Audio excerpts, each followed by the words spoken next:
It's 6 o'clock, so we're going to go ahead and get started so we can stay on time. If you'll excuse me, I'm going to be doing a little bit of reading. I didn't get this completely memorized, so forgive me if I don't have full eye contact. But I'd like to welcome you all here this evening. My name is Todd Meyerhofer, and this is the second of a four-part series to assist you in your process in considering public leadership. I'm hosting tonight as the chair of the Community Alliance, and I'm also president of Meyerhofer Funeral Home and Crematory. I've had the privilege of being involved in community engagement and leadership for many years, and I want to thank you all for being here this evening and showing interest from anywhere from city to state politics. So thank you all very much for your time tonight. One thing, I've had an opportunity to talk to several folks, and I've heard very positive feedback from last week. So I hope that the sessions and the speakers continue to be valuable. I would remind you that these sessions and speakers have been assembled to help facilitate the process ahead, and we welcome questions. We want to ensure that you have adequate time to address your questions or concerns. Now, we have a few folks that were unable to attend last week, so I think it would be appropriate to take a few moments to introduce ourselves. And if you would, share your name and maybe a quick item to indicate if you previously held a public office, if this is your first time, and maybe the position that you're considering. So, Travis, hate to put you on the spot, but you're front and center on the right, so why don't you start and we'll just go down the line. All right, thanks. Yep. Travis Smith, first time running for office, I'm running for mayor. Great. I'm not running, I'm his scribe. We're glad that My name's Malia. Malia, we're glad that you're here. She's my driver. Perfect. Right? I figured it's 6 o'clock curfew. I didn't think I was going to make it. I got you. She's my driver. Perfect. Thanks for being here. Hi, I'm Reba Aber, and I'm candidate for mayor, and right now I serve as chair of the St. Joseph Planning Commission. I'm Chris Stanford, and I'm helping with the mayor. And I'm Bo Walker, and I'm running for mayor. I'm Donna Boyer. I'm running for council at large. I'm currently on the council. I'm John Holland. I'm running for District 1, a rookie. Hi, I'm Brenda Blessing. I'm running for city council at large. I'm Mary Bott Garvey, the county clerk. I'm just here because I'm introducing the Ethics Commission a little later. I'm Quentin Lovejoy. I'm actually from Cameron. I've run a number of campaigns in Cameron, thinking about jumping in for a future council position there. Aaron Duncan, first time running, then going for school board. Virginia Wiggum, a long-time citizens advocate and troublemaker. No, you're not. Russell Moore on the fire department. This is my first time running. Bill McMurray, I was public administrator for 10 years. I'm now running for mayor of St. Joseph. My name is Jason Esslinger, first time running District 3. Ryan Myers, first time running city council at large. Sheila Solon, I was a state representative in another area, and I moved to St. Joe, and I am considering running for Dallas Johnson's seat. She still has some time left, I can serve. Joy Starr, and I am currently a second district council member, and I'm running to be re-elected. My name is Madison Davis, and I am running for District 1 City Council. My name is Jim Whitinger, and I can't run for anything anymore. I can walk pretty fast. But I like to go to the city council meetings and to the county to see what's going on and see how much I have to change my ways if I do try to be a leader. Mary Nelson, I'm running for council at large. I'm a first-time candidate, and turning all my names today. Great. I'm Gary Roach. I'm running for re-election for District 4 for the City Council, and then my wife's next to me. She can introduce herself. Jane Roach. The boss. Exactly. Well, thank you all very much for those introductions, and again, thank you all for being here. Before we do introduce the speakers, I'd like to ask Steve Johnson, he's our Director of the Community Alliance of St. Joseph, to touch base quickly on session 3 and 4 coming up next week. So Steve? Thank you very much and welcome everyone. So you have a front and back sheet in front of you here which details the next 2 sessions, both of which will be next week. So a week from, or no, I'm sorry, on Tuesday of next week we'll be out in Missouri Western State University. There's a map also there which shows you where Spratt Hall is for that particular session. So we're pleased that Missouri Western is hosting us for that particular session. And then session 4, those folks that are running for city council, for mayor, city positions, your meeting will be held. Actually, the 2 groups will be split between running for school board and also running for city council. There's a conflict at City Hall that evening, and so you're going to meet at Remington Nature Center. And so that will be in motion, and then folks running for school board will be at the school district offices. So would point out to you also that the session is being taped tonight courtesy of the St. Joseph School District. We're almost ready to release the tape from last week. So if you were unable to attend last week, we have that available for you. So we'd welcome you to, if you need that information, please let me know and we'll get that coming to you. So anyway, 2 additional sessions after this evening, and again, thanks for being here. Steve, thank you. Thanks for organizing this event. Appreciate it. A couple things that Steve did want me to mention is this time there will not be any formal breaks, so there are some refreshments over here in the back corner. Please do not hesitate to get up during speakers and help yourself. And if anyone does need a restroom, just outside the double doors, turn to your left. Both men and women's facilities are out there for you. So please be comfortable in that respect.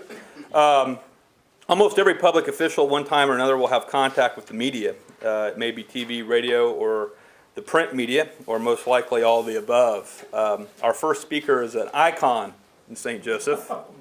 I have to admit that I listen to him every single morning, and we're so happy that he continues.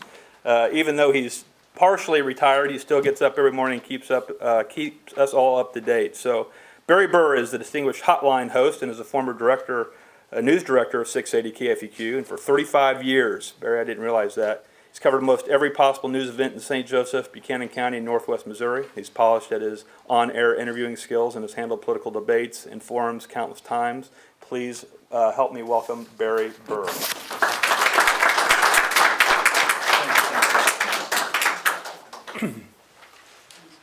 Icon. That's a new one. Thank you, Todd. I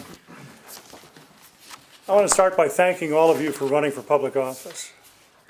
It's a big deal to run for public office, and I'm glad you're doing it. You are doing an honorable thing. You're doing a noble thing. You are volunteering to work very hard, take on great responsibility, represent your fellow citizens, open yourself to criticism. I'm sure those of you who have served already know that, and that it's true. Receive very little in return but the satisfaction of knowing that you are doing something to help your neighbors. And it's a thing that is really, really important. So I'm glad that you're doing it. It's an honor to be here to try to help you do what you intend to do a little bit better by dealing with the media and not being too worried about the media. For some of you, this is the latest in a series of steps of helping your neighbors. For some of you, this is your first step in public service. Either way, congratulations and thank you for what you're doing. And I'd also like to praise the St. Joseph Chamber of Commerce, the City of St. Joseph, the St. Joseph School District, Steve, and others who have organized these events. This is at least the second and possibly the third round of doing this, and I think it's very helpful to have candidates who are prepared, a little bit more prepared to jump in and serve if they get elected. So just praises to you for doing this. And this is, I think, not mine so much, but all the other sessions, I think they're going to help you get off to a good start in your public service career if this is your first time running, and even if it's not your first time running. And I count running for office as public service. Even if you don't get elected, the fact that you stuck your neck out to do this thing is a big deal. And I think your fellow citizens would thank you if they had the chance to do so. So I thank you for doing this. My topic is working with the media, and I plan to cover this in 4 short segments. One is knowing what you're about. 2 is preparing to be interviewed. 3, what to do if you don't know the answer in an interview. And 4, a little bit about the Sunshine Law. We'll touch on those things. And then I'll leave some time for questions. First, knowing what you're about. Now, why are you running for office? Why in the world would anybody sane run for office?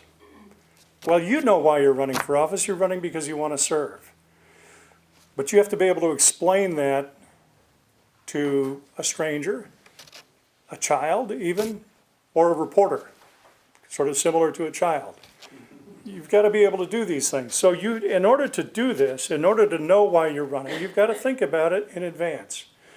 You can't just kind of go out there and go through that first interview and think that everything's going to magically come together, because it doesn't really quite work that way. You need to think about why you're running and then actually practice, I think, explaining it. And I think what this does, I think you'll see as we go along how this can really help you. I would recommend that you compose what I call an elevator speech.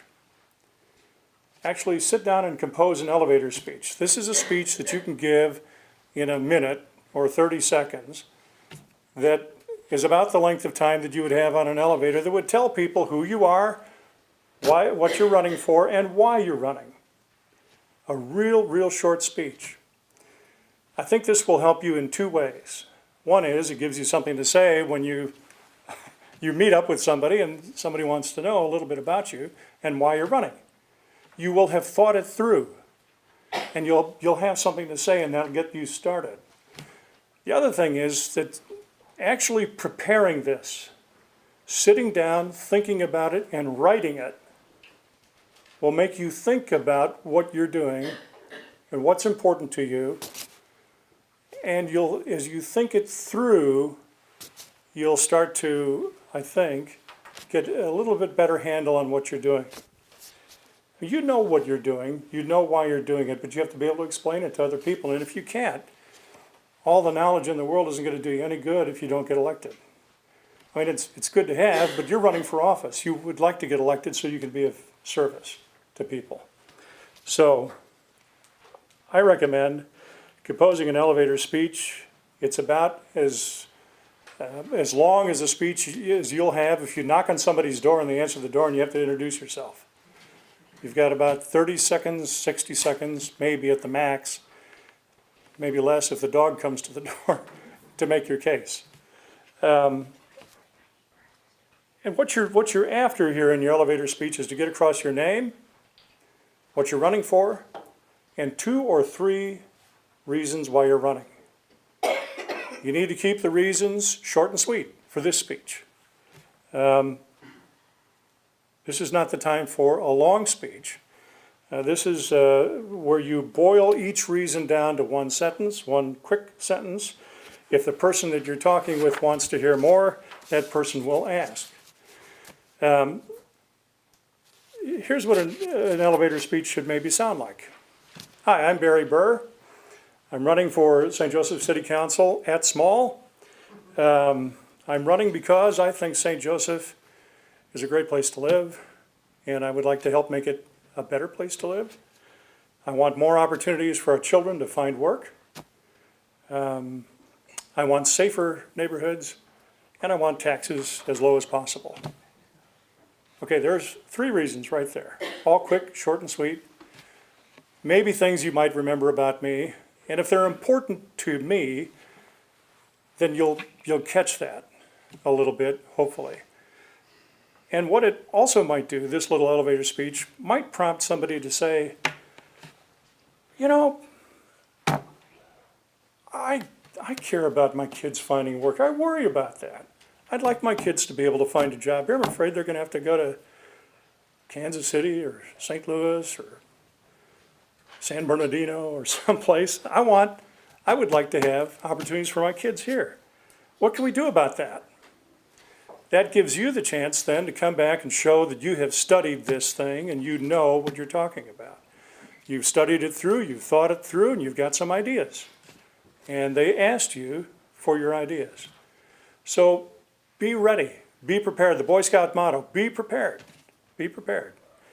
Think of these things. Keep it simple, know what you're about, and use facts. Have the facts. How do you prepare for an interview?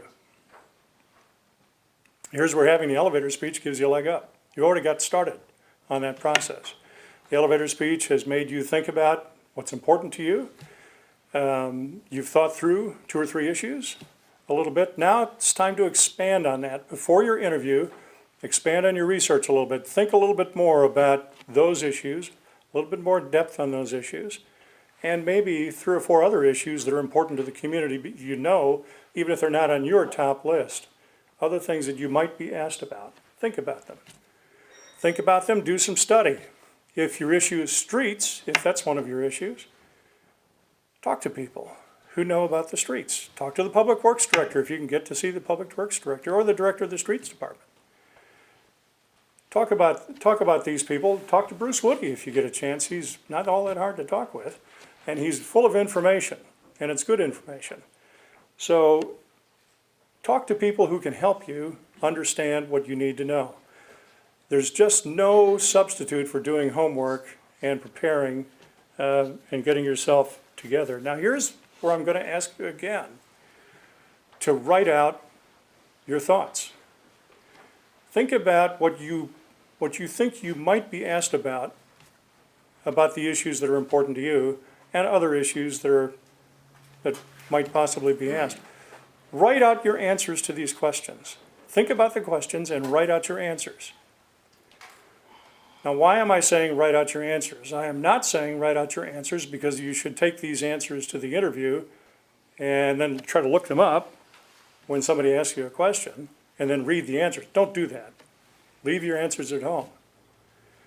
I want you to write out your answers beforehand because it'll make you think. Again, you can't write if you can't think. If you can think, you can write it down. Think it through, write it down, sharpen your focus so that you know a little bit more about what you're talking about. It's a good idea to write all these answers down, but again, as I said, don't take your answers to the interview. Don't try to read off your answers during the interview. I have actually had candidates do this. It's awful. It's bad. It's bad for the candidates, bad for listeners, it's bad for everybody. It's a big mistake. For one thing, it makes you look kind of dumb, really. It makes you sound less prepared than you actually are. You're pretty prepared. You looked up things and you wrote down answers. You've prepared, you've gotten yourself ready, but don't sound less prepared than you really are. And if this is a radio or a TV interview and you're reading your answers, people will know that you're reading. It sounds different when you're reading aloud than when you're just talking. I've actually had candidates become so dependent on their written answers that when I ask a question during an interview, a live interview on the talk program, they'll go through their notes, through their lists, until they find the answer that is closest to the question. It may not be that close, and then they'll read it off the piece of paper. That's not a good idea. Don't do that. But do write out your thoughts. Write out your thoughts, write out your answers. The only reason I ask you to do that, or suggest that you do that, it's up to you to do what you want. I think it'll help you think it through. You can't think you can't write if you don't think. So if you make yourself write these things down, you'll have to think about them. And I think it'll help you.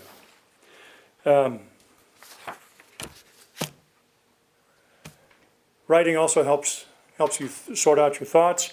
And here's another thing that writing out your answers beforehand will do, is it'll point out weak points in your knowledge. If you've got a gap in your knowledge, you're trying to write about it, whoops, I don't know that. It's better to do it in private than to do it in public. Get it done in private.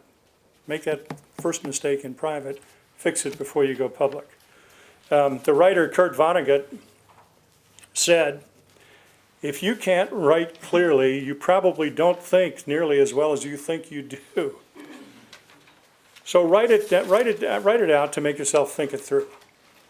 That alone will give you an edge. Thomas Edison said, 5% of people think, 10% of the people think they think, and the other 85% would rather die than think.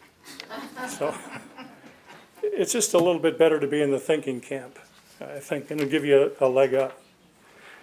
All right, what do I do if I'm asked a question during an interview and I don't know the answer? Here are 3 things not to do. Don't make something up. Don't filibuster. And don't get flustered. So what do I mean by these? We all know that there are people who make things up.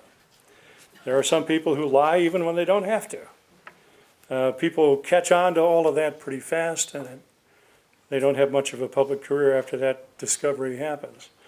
Don't let it happen to you. We're all tempted, I think, to make things up when we are caught flat-footed and we don't have the answer. Resist that temptation. We think that maybe somebody will find out that we're a little bit dumb or stupid or whatever if we don't know the answer. They're going to think you're even dumber and stupider if they catch you in a lie. So don't do it. It's just not worth it. I actually have an example of somebody doing this at a fairly high level of running for office. I was moderating a debate a few years ago between 2 candidates for Congress. And this was not the primary, this was the general election, before the general election. 2 candidates for Congress, a Democrat and a Republican. We were in front of an audience, an in-person audience of over 100 people, and we had several thousand people listening on the radio to this broadcast. So it was kind of a big deal debate, and it's probably the largest audience that either candidate was going to have prior to the election. So it was pretty important. A question about the fairness doctrine came up. Now the fairness doctrine, this came up from somebody in the audience. It wasn't a question that I thought up, but it was from the audience. The fairness doctrine is a fairly narrow area of Federal Communications Commission law and regulation that has to do with fairness in the broadcast medium. This topic had been in the news recently, but it was not an issue that most people knew anything about. So, the first candidate to answer the question didn't know anything about the fairness doctrine. So what did she do?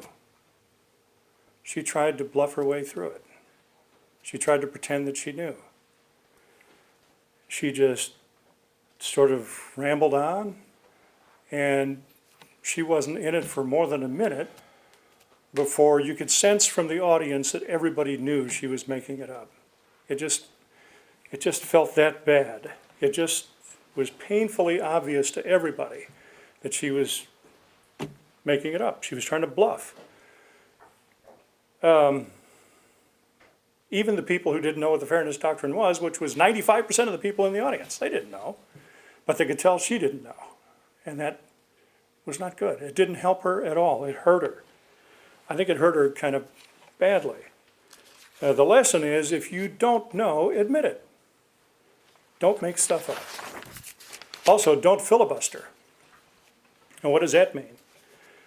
Filibuster is when you try to fill up the time and you don't have the answer, so you try to fill up the time with words instead of facts. You hear this happen a lot in interviews. You hear it happen in debates when somebody doesn't know and the clock is running and they just try to talk out the clock and move on to the next topic. That means they don't have an answer, but you just talk about anything. Hopefully something's somewhat related so people don't catch on.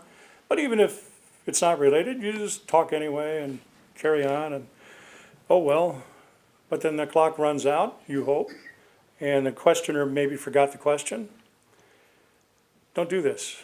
This is a bad, bad idea. A good interviewer will come right back with a question again and not let you off the hook, and you will suffer for it. So don't even bother with that. You're running for office to do good things. You're not running for office at any cost, including your own integrity. You don't want to do that.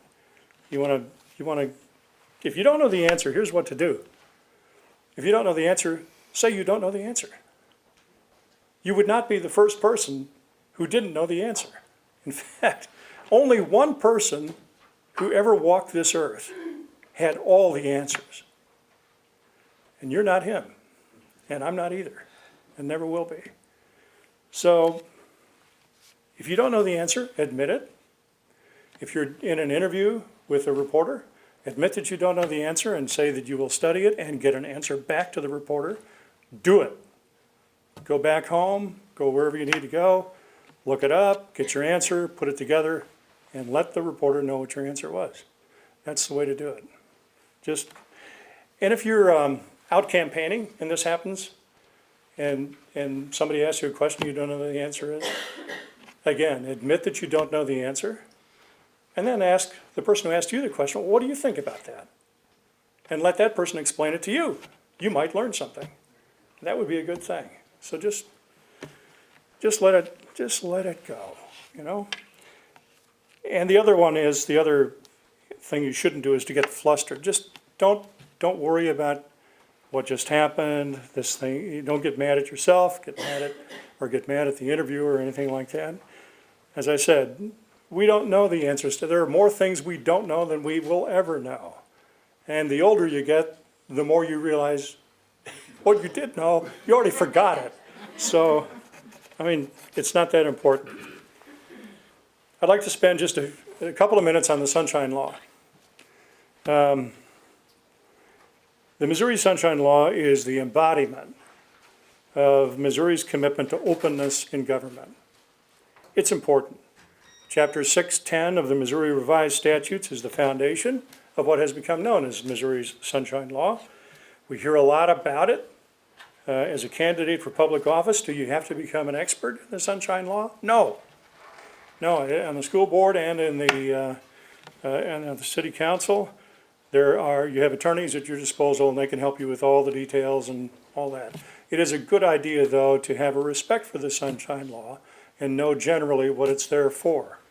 So I'd like to share with you just the basics. 10 things to know about Missouri's Sunshine Law. 1, when in doubt, a meeting or a record of a public body should be open to the public.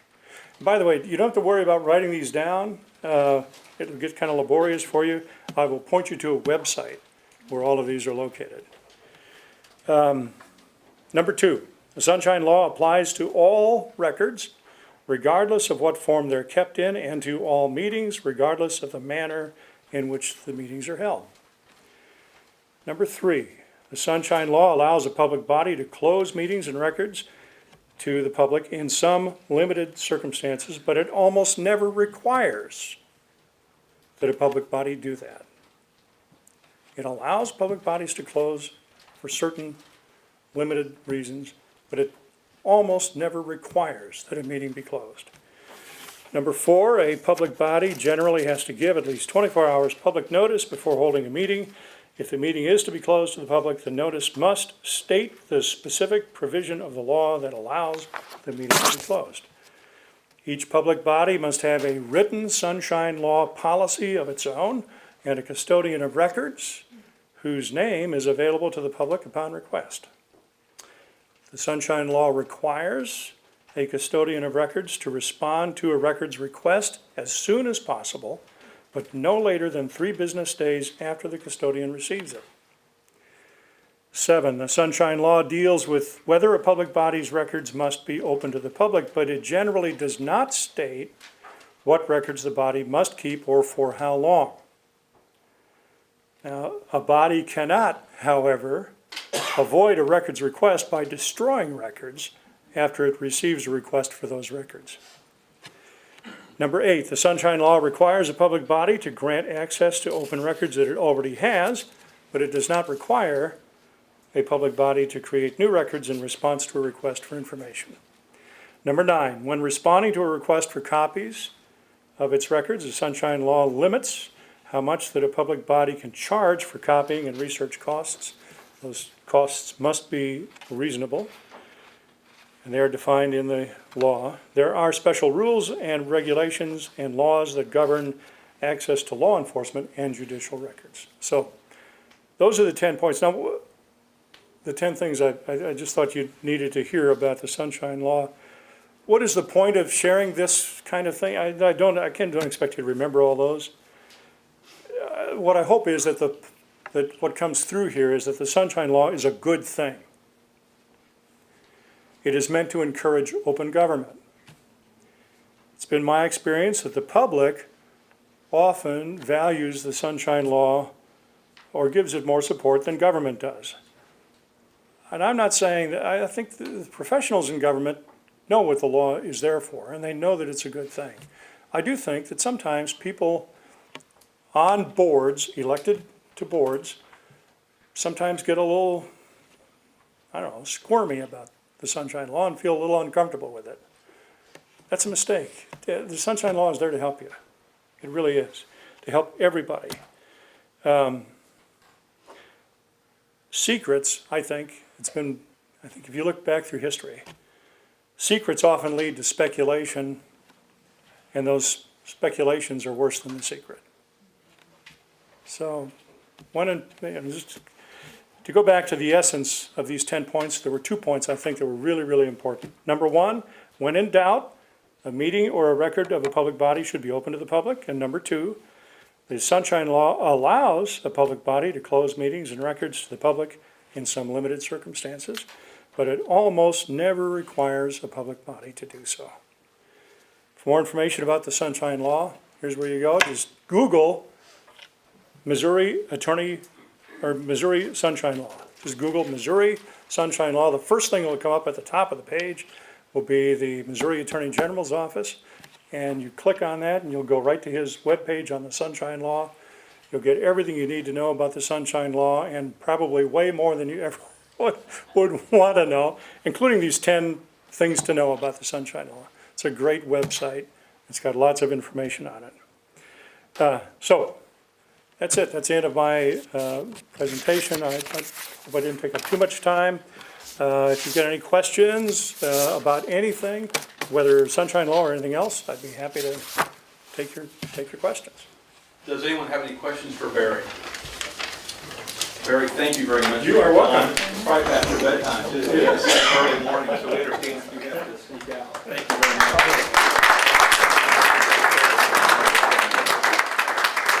Thanks, Pat. The next speaker I'd like to introduce probably needs very little introduction. She's been on the news the last couple evenings, and you've done a wonderful job, and that is Mary Bach-Garvey. Mary is the Buchanan County Clerk. And Mary was first elected to public office in 2011, and prior to that election, she worked in the clerk's office, and she had 10 years' experience prior to her election. The Office of the County Clerk administers many documents, records, and handles official functions, and of course, the administration of the election process. So please join me in welcoming Mary.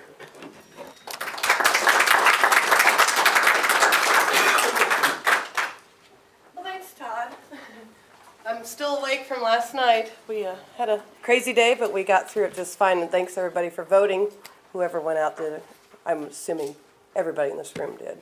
So anyway, I'm very excited to be here tonight to introduce Betsy and Joe from the Missouri Ethics Commission. They are a wealth of knowledge, and especially those that are running and plan on spending money on their campaign, these are the guys you need to go to. They're wonderful. They know their stuff. I've always called Betsy all the time. Still do. And they will help you on anything and everything. And we here at our office, the clerk's office, can also help you as well. But it's great just to contact the Missouri Ethics Commission themselves because they are the pros and they know all the rules and everything. So it's my honor to introduce Betsy Byers and Joe Owens from Missouri Ethics Commission. Thank you. Hello, everyone. Actually, Mary usually has us up every year, almost, at least every other year, but yeah, for a candidate training just on campaign finance. So I'm going to skim over some of the campaign finance requirements, but tonight I know we're going to talk about a number of different things. And as Mary said, I'm Betsy Byers. I'm Director of Business Services at the Missouri Ethics Commission. I have with me Joe Owens. He's our trainer. And we are going to talk about a number of things that relate to a public official's duties with our office, in relation to our office. We also went by the Attorney General's office and brought up some Sunshine Law booklets that previous speakers spoke of. So we picked those up, and so we have those for everyone as well. So be sure to grab some of those, because we actually just had a training ourselves at our office yesterday on Sunshine Law requirements, just as a reminder of what some of our filings and some of the things that are with our office and how they are treated under the Sunshine Law. So it's always good to keep on top of that. Joe's passing out a number of things. We have the lovely PowerPoint that we're going to go through tonight. You have that handout. That's kind of the thinner handout. He will also be handing out our campaign finance one so that you can take this home with you and look over it in a little more detail. There are 3 screens to a page, so you may need your glasses or magnifying glasses on that for some of those. But, I'm sorry. Oh, the clicker.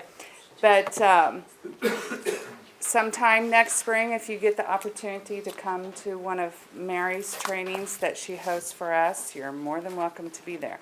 I would like to ask just a couple questions. How many of you are running for local office, city, district? Okay. How many are going to run for a state office, possibly? Thinking about that. Okay. Okay, good to know. So we'll go through that. And you had an election here yesterday, I understand. Some issues there that have been in the news a lot. So, Joe, once you get, which one are you handing out? Campaign finance? Yeah. Okay, we'll go ahead and jump right in. Can everyone hear me okay? All right. We're nice and cozy in here. A little bit about the commission. A lot of people don't know that much about the Ethics Commission, what exactly that we do. We accept a lot of filings, and if you're going to run for office, you're going to file some things with our office. People file personal financial disclosure statements with our office. If you're a public official currently, you more than likely either have filed at least one with us, or you may be someone who has to file every year the personal financial disclosure statement. We'll touch on that. Also, campaign finance filings are filed with us. Beginning in 2017, every committee formed, regardless of what office you're running for, must be filed with the Missouri Ethics Commission. Prior to 2017, it was only in municipalities over 100,000 in population or state offices. They were required to file their campaign finance committee with us and all their reports electronically. That changed beginning in 2017, so it doesn't matter what you're running for. If you're running for school board, city office, water district board, and you choose or are required to form a committee, then you have to file that with our office. The only committee type that is not required to file with us is what we call a campaign committee, which is formed to support a local ballot measure. they have to file with the local election authority. So here it would be the county clerk's office, Mary's office. They could choose to file with us, but they would not be required to. Now, state initiative petition committees, they're required to file with us. So we have a lot of committees. In 2016, we had over 2,600 committees. That went down a little bit this year. It's already starting to go up. For a number of reasons. 2018 is going to be a busy election year, but also we had some changes in our constitutional requirements related to campaign finance, and we've seen a rise in the number of PACs formed, and so they file their reports with our office as well, political action committees. We also accept filings for lobbyists' reports. They're required to file each month on the 10th of the month any expenditures they've made on behalf of a public official.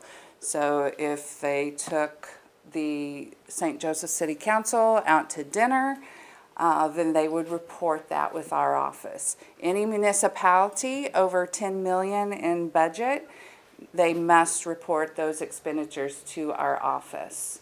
And they do that electronically. All those are filed online and are available to the public. Campaign finance reports are available to the public the instant you hit submit. Personal financial disclosure statements are not available to the public unless we receive a sunshine request for those.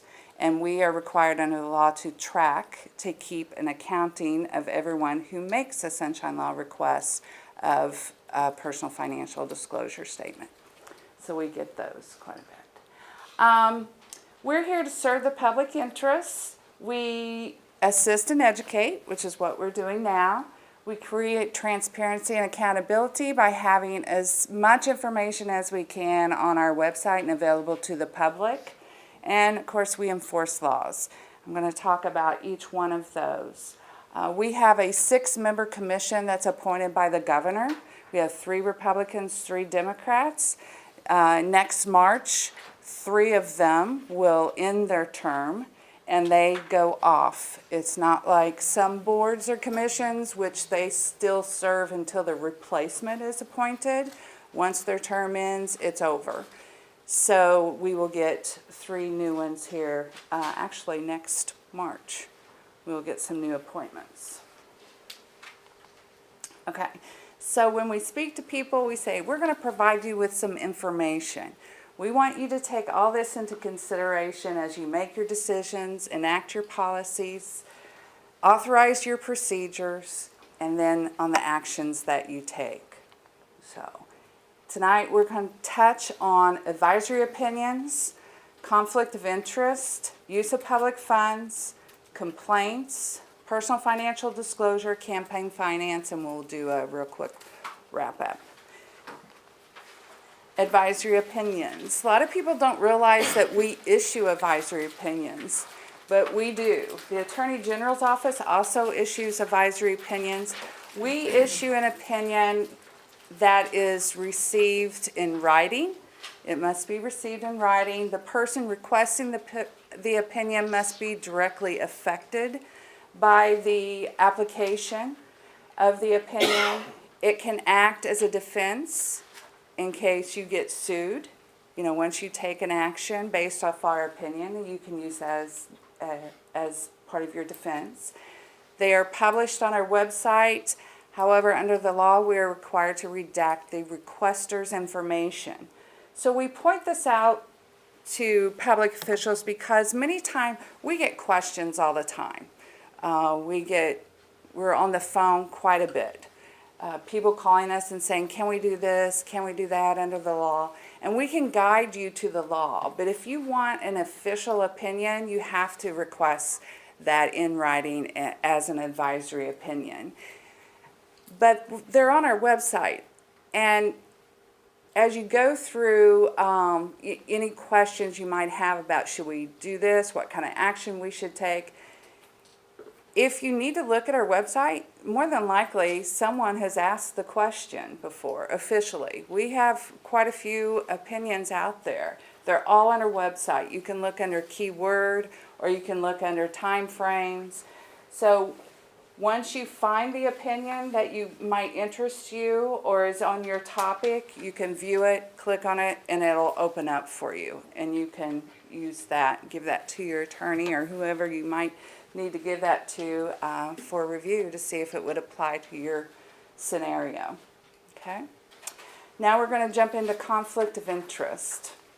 This covers quite a few things. We'll touch on nepotism, employment by the municipality or the district. Provisions in Chapter 105, which basically outline what you're prohibited from doing as far as getting financial gain for yourself, spouse, or children with the how you interact with the political subdivision. Purchasing, interest in proposed ordinance, quid pro quo, and then voting on those. This information, we pull it from the Constitution, from the sections of Chapter 105 that govern your official acts, but also in local ordinances, charters, policies, and procedures. And we can take complaints on those. If you pass a local ordinance or you have a local policy and someone believes your actions as the public official have violated that, they can file a complaint with our office and we can investigate that. We'll talk about what we can receive complaints on a little later in the presentation. First, nepotism. This is appointing or naming to public office or employment a relative within the fourth degree. We have this relationship chart on our website. Also, the Missouri Municipal League has a very good chart on their website as well. I'm not sure about the chamber. They may have, but let's see. Missouri School Board Association has, quite a few different organizations have this relationship chart out there for your review. You can see that the fourth degree includes a great-great-grandparent, great-aunt or uncle, first cousin, great-niece or nephew, or great-great-grandchild. And this is consanguinity and affinity, so by blood and marriage. You cannot vote or name a relative within the fourth degree to a public office. This is a provision in the Constitution. The Constitution provides if you do that, it's automatic forfeiture of office. We can receive complaints on this. However, we have to refer it to the local prosecutor for enforcement because we cannot enforce that. A question we get a lot is, we have I got this just the other day. A husband and a wife were elected to the same board. It was a board of trustees in a village. Isn't that nepotism? Well, no, it isn't because the voters voted for them. Neither one of them appointed or hired one another. So you have to look at that. We've had instances when in one municipality, a gentleman voted, really probably wasn't paying that close attention to what he was doing because he voted to appoint his wife to a board of that municipality. It was they weren't being paid.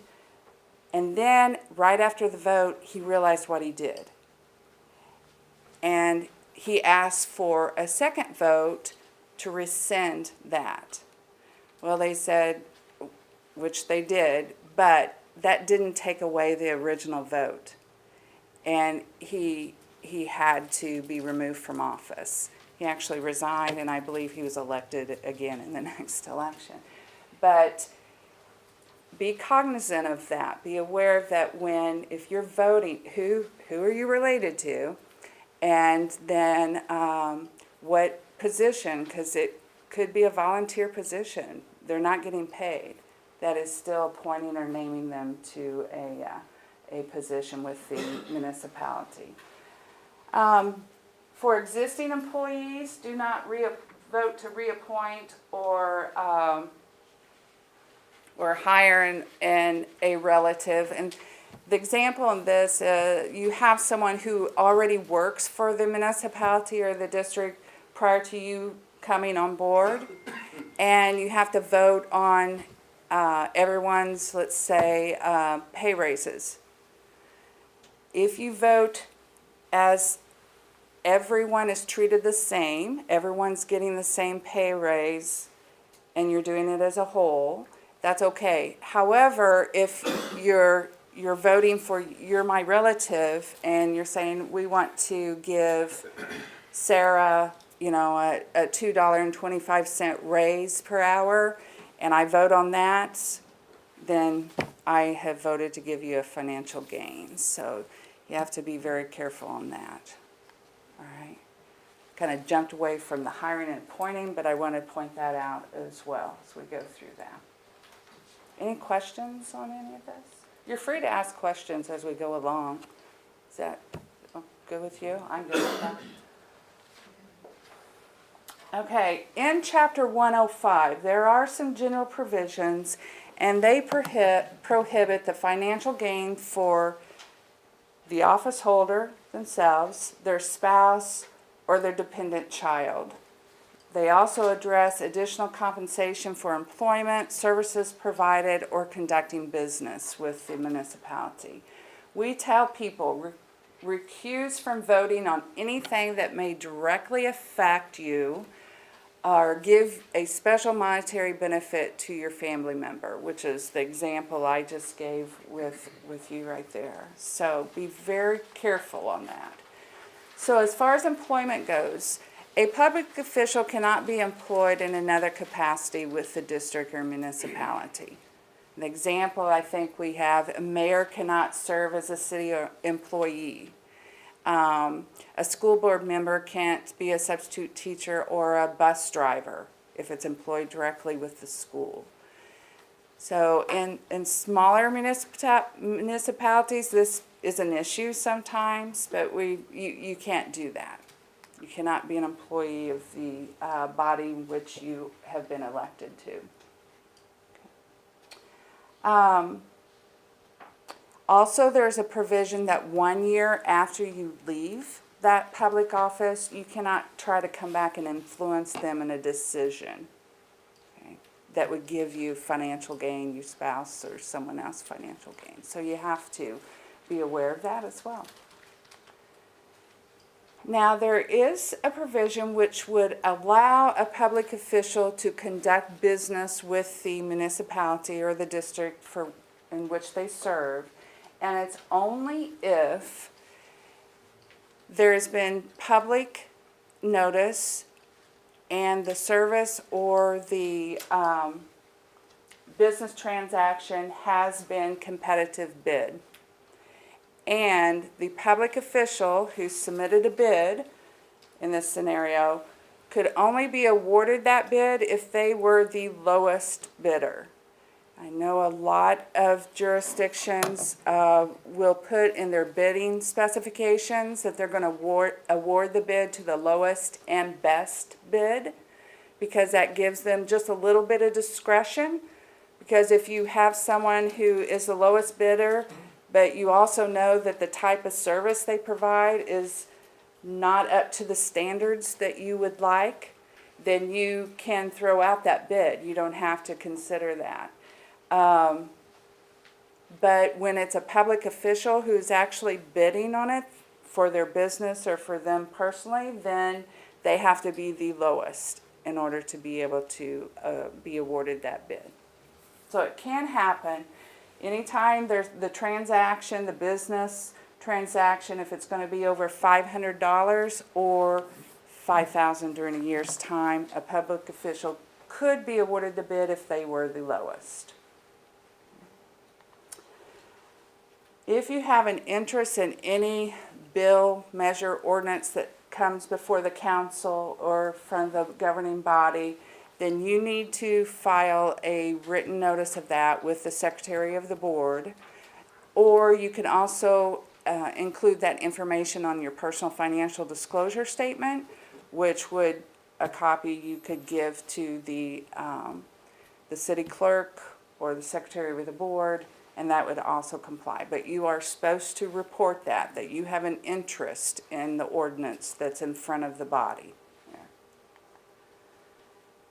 purchasing, this kind of is again, about lowest and best bid in the competitive bidding process. Here are some of the provisions in the state law that govern these purchasing ordinances or statutes. Quid pro quo. We may get some phone calls where people think quid pro quo is occurring, but actually, I've been at the commission almost 9 years, and we haven't had any complaints filed on this, and really not sure how often it is happening, but it's the promise to do something for either monetary or a special service or something else. So you're saying, I will vote this way if you give me blank. So say, don't do it, stay away from it. But people out there, the perception is this does happen. So, and when we talk about a lot to people who contact the office, what's the perception? It may not be in violation of 105 or an ordinance or a policy, but what's the perception out there? What does it look like to them? So take that into consideration as you go through and make some of your decisions here. If you know that any decision of the governing body would give you a financial gain, your spouse, your dependent child, or really any relative, we recommend that you step out of that discussion. Leave the room. Definitely, if you're going to be bidding on something, don't be involved in developing the bid specifications. It happens. So we say, take yourself out of the conversation, come back into the meeting when all that is taken care of, and then you can document all that you weren't included on that. This is just some of the references to the different provisions in the law on these things. Okay, going to talk about use of public funds briefly. This is in relation to using public funds to support or oppose a candidate or a ballot measure. There is a provision in Chapter 115, which is actually election law. It's 115-646, which prohibits public funds from being used to advocate, support, or oppose ballot measure or candidate. It does allow public officials to make appearances and issue press releases concerning ballot measures and actually produce factual information on a ballot measure. But it also says you can't use public resources, so don't use copy machines, fax machines, office computers, the office's email distribution list, anything like that to send out any information that would be considered advocating, supporting, or opposing on that. Ma'am, Yes, sir. does that mean political subdivisions or like special district subdivisions? Because I think that is the crux of the matter here in St. Joe. Well, and that's in the courts, so I'm not going to be able to answer that question. Yeah, from what I understand. Was a complaint filed with your office? When we have, and I'll talk about this when we talk about the complaint process, but under the law, we can't tell you if a complaint has been filed with our office or if it has not been filed with our office. So. Could a sunshine law request change that? No, sir. Not under the law. So, and we'll talk about the complaint process a little bit more further on down too as well. You have normally 30 days in which to act upon a complaint? Is that your normal time? Or you just, if it's just so obvious, you just can't, you don't talk about that. Yeah, I'll get into that. And if I don't answer your question, feel free to jump in and ask when we get that, but we do talk about that. We do get complaints on this topic. And the final actions on any complaint that we receive of our office are posted to our website. That's the only part of a complaint that you will see are the final actions that we post. Some that we have received on the use of public funds were on use tax measures, school bond and tax levies, and advocacy for fire district tax increase. Those were some recent ones. And we mention those because we tell people, go out there and look at the final actions. See that what we have, what the commission has determined on some of these cases, and then you can look and see how things might apply to the actions of your governing body and what you are going to do.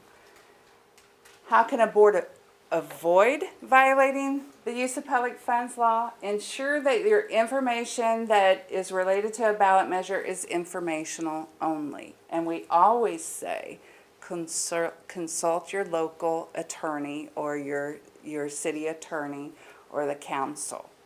Okay? And then the best way to get information out is have a group of people form a campaign committee for a local ballot measure, and they can do whatever they want. They can put out all kinds of information, supporting, or you can have one opposing if so inclined.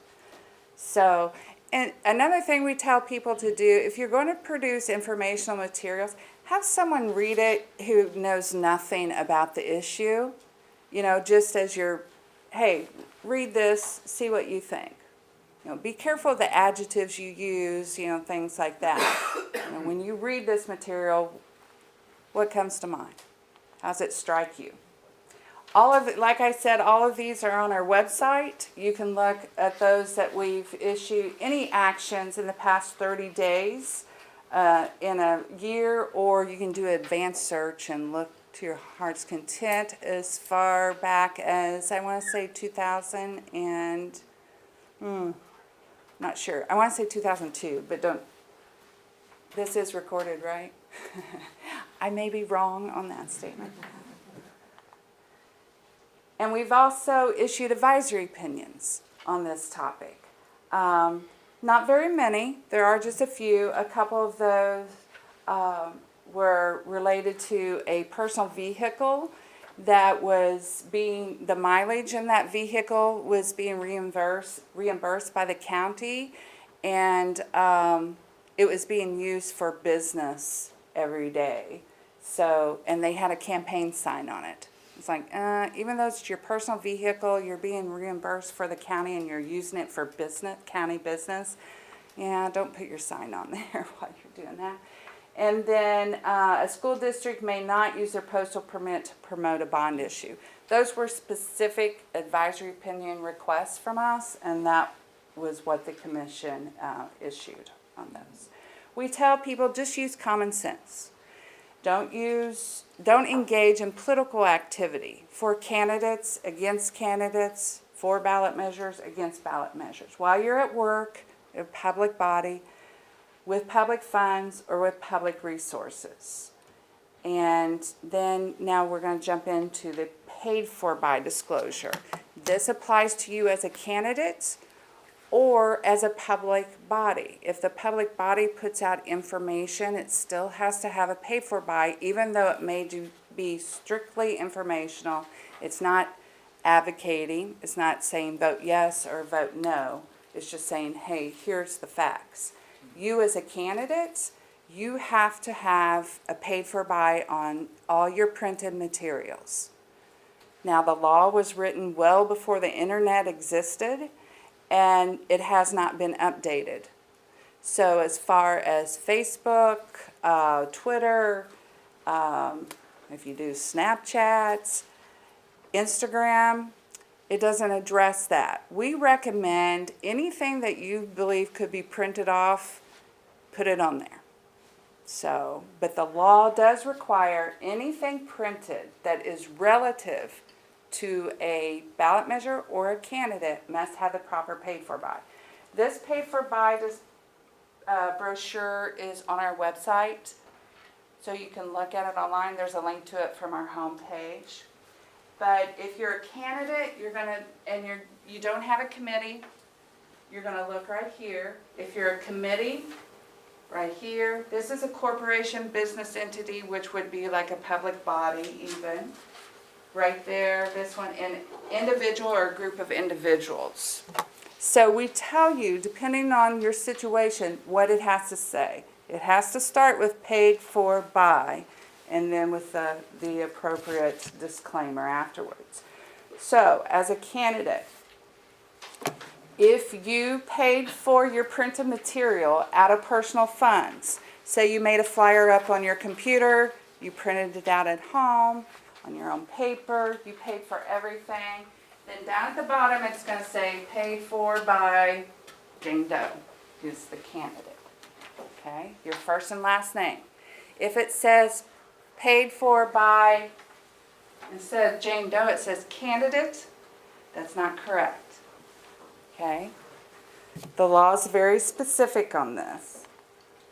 Now, if you have a committee and you've paid for printed materials, signs or flyers, banners, whatever, then it must say paid for by the name of your committee, so in this case, Committee to Re-elect Jane Doe, and then the treasurer's name, followed by the title treasurer. Okay. I explained this in great detail to you because this is the number one issue we receive complaints on. It's easy to see, and either it's right or it's wrong. So people driving by, walking, they get something in the mail, they see, they're like, hey, this is not right. Can I file a complaint with the Missouri Ethics Commission? Yes, they can, because we can receive complaints on this. So, yes, ma'am. I have a question. What if you have something like on your website and you refer to different organizations and that link? And if they decide to pull that up and print that off, is that because it's public, it's out there for anybody in the public to see, or they decide, I mean, I have no control if they decide to print something off. That is true. Whoever paid for the publication of that would need to put a paid for by on there. So if they're paying for the supplies, if they're paying for the paper, you know, it needs to have their proper paid for by on there. Well, how do you, I mean, I'm not understanding how you're going to. If I went to your website and I printed it off, and then I make copies of it to distribute that, then, you know, I'm the one who paid for it. It's hard to have control what people will do when It they is. have something Yeah. of yours. I mean, you just put a link on there and then they go to the link and they like something that they saw, maybe that you didn't even see. They started really digging around on an organization's link, and then they want to print it.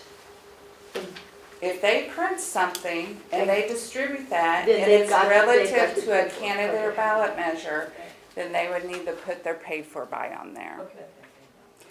Some candidates, if you put something like, if you put a letter up on your Facebook page, say, and you know that people could potentially print that off, a lot of people will put their own paid for by. They created it, they put it together, so they'll put their paid for by on there.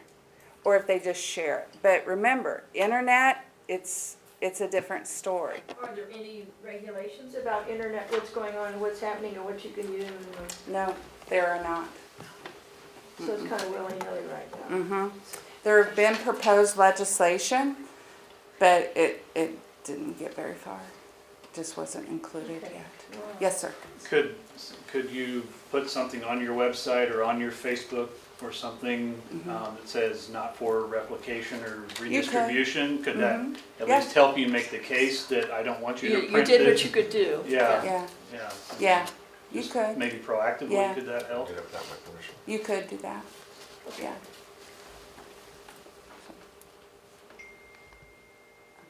I'm going to jump over to complaint process.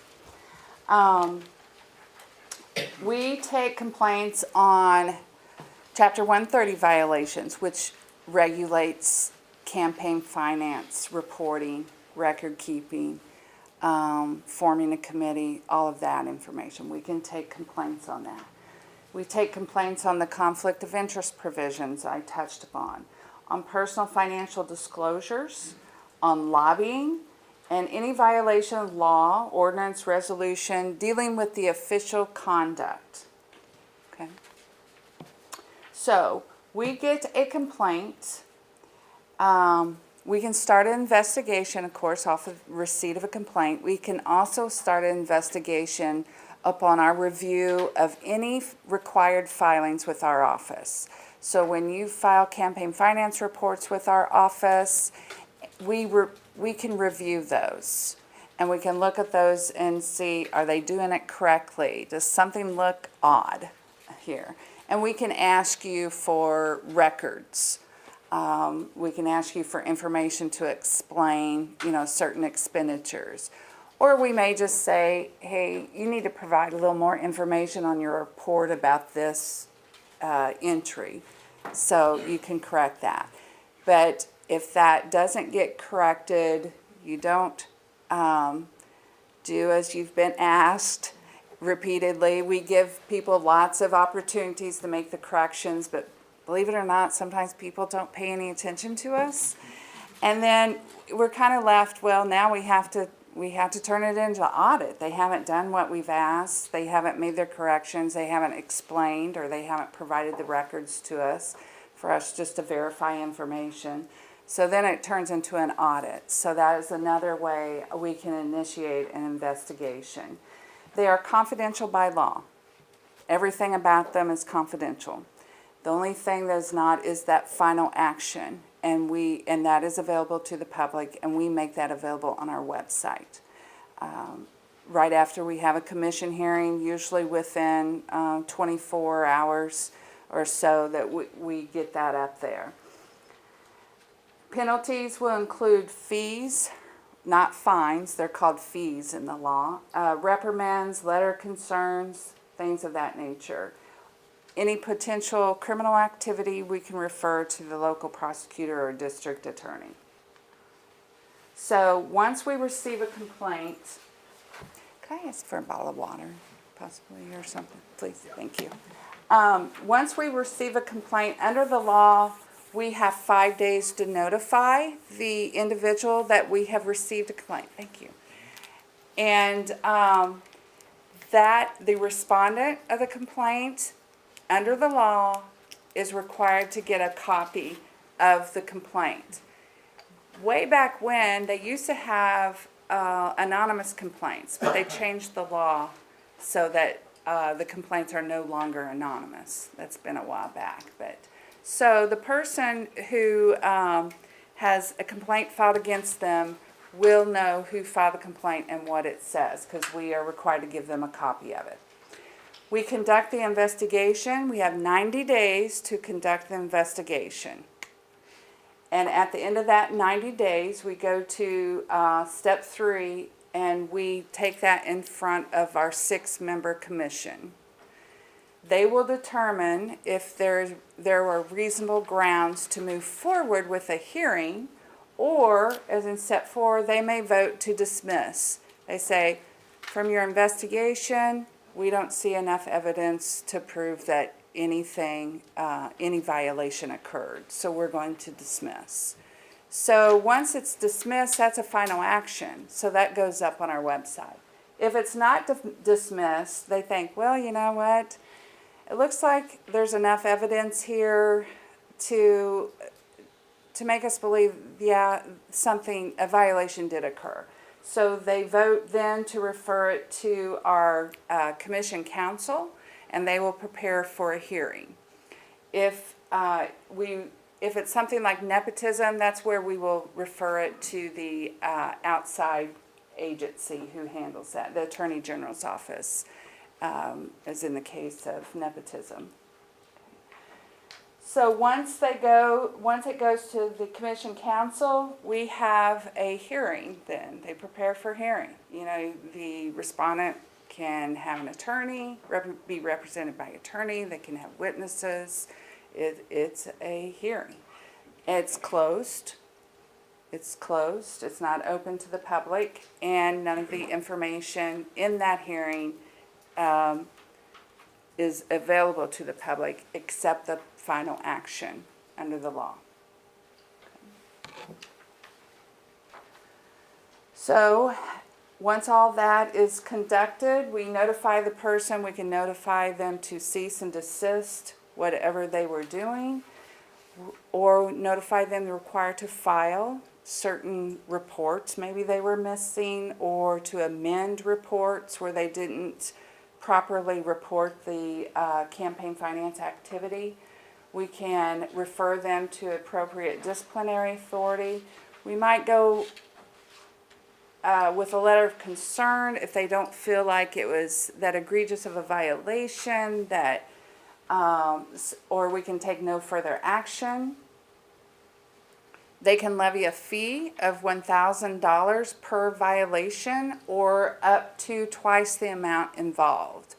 So you may have seen in the press where some candidates or office holders have had some pretty substantial financial fees assessed against them. An example I could give you, not a specific example, but however, in a campaign finance report, if you didn't report a $5,000 contribution, you didn't report that, and that was a violation, we could go twice the amount of that $5,000. So we could go up to $10,000 just on that violation alone. Okay? So sometimes they can get up to pretty substantial fees. We can also seek judicial enforcement. These are available, like I said, on our website. So you can go and see what the final order, or if it was dismissed, we put that up as well. Okay, any questions? Okay. Okay, as a candidate or public official, you're probably going to have to file what we call a PFD, personal financial disclosure. Okay, ready?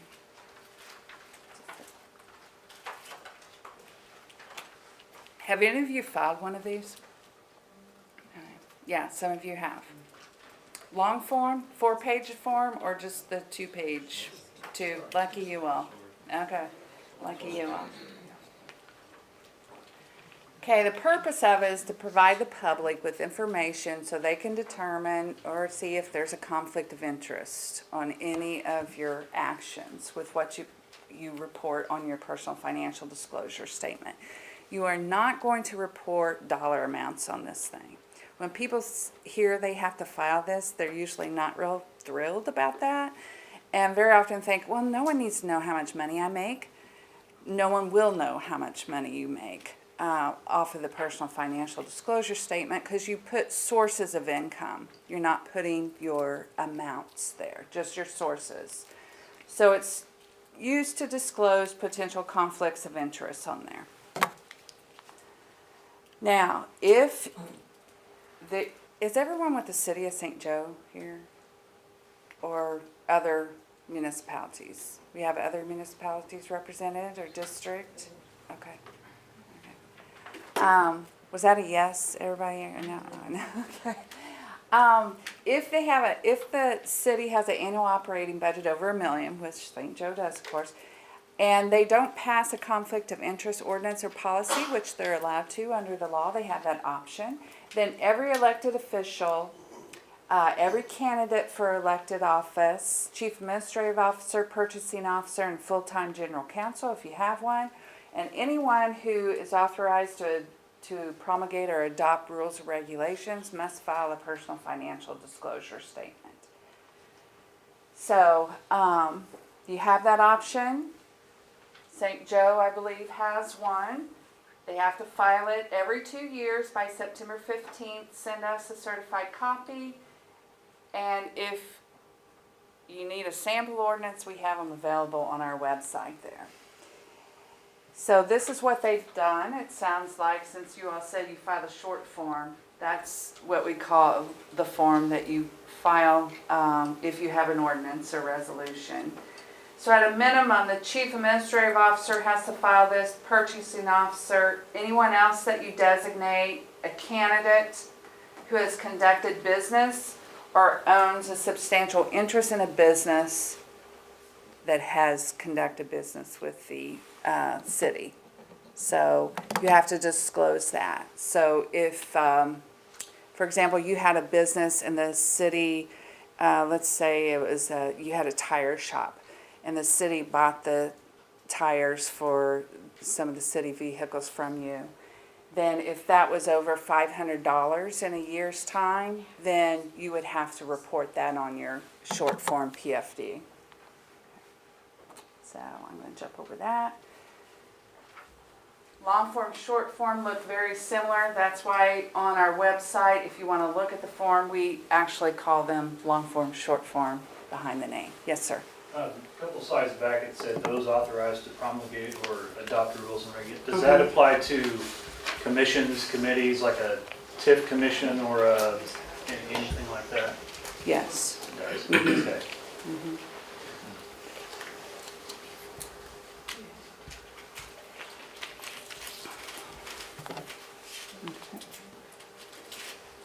Let's see. I think I jumped all over that one. Okay, what if you don't file it? If it's not filed, and let's talk about the deadlines. If you're not a candidate, you have to file this by May 1st every year. Okay, if you're required to file it. If you are a candidate, you have to file it within 14 days of the last day of candidate filing. So St. Joe has a charter, don't they? St. Joe's. Okay, so it's going to be 14 days after that. That's when the candidate's personal financial disclosure statement is due. Now, since St. Joseph has a charter and has their own conflict of interest policies, we can't enforce it. In other words, if you're late, we can't fine you. We can't assess this $10 a day late fee. If you didn't have your own conflict of interest policy and you just fell back to state law would require that we fine you if you are late in the filing. It would also require us to remove you from the ballot if you didn't have it filed within 21 days after the close of candidate filing. Now, St. Joe may have their own penalties in their charter or any ordinances they may have passed. If they do, you need to find out what they are when you file as a candidate, if they have any, and what the consequences are if you don't file it timely or at all. Are those 14 business days? No, 14 days. Okay. Now, when you file for office, you're going to be given a notice to candidate. And that is going to tell you what you have to do. Do you have to file the PFD? And if you do have to file the PFD, when is it due? So they will give that to you. You file at the city clerk's office? Yeah, they will give that to you. You have to sign it, and I would, if I were a candidate, I'd ask a copy for that. Yeah. You have to have it notarized.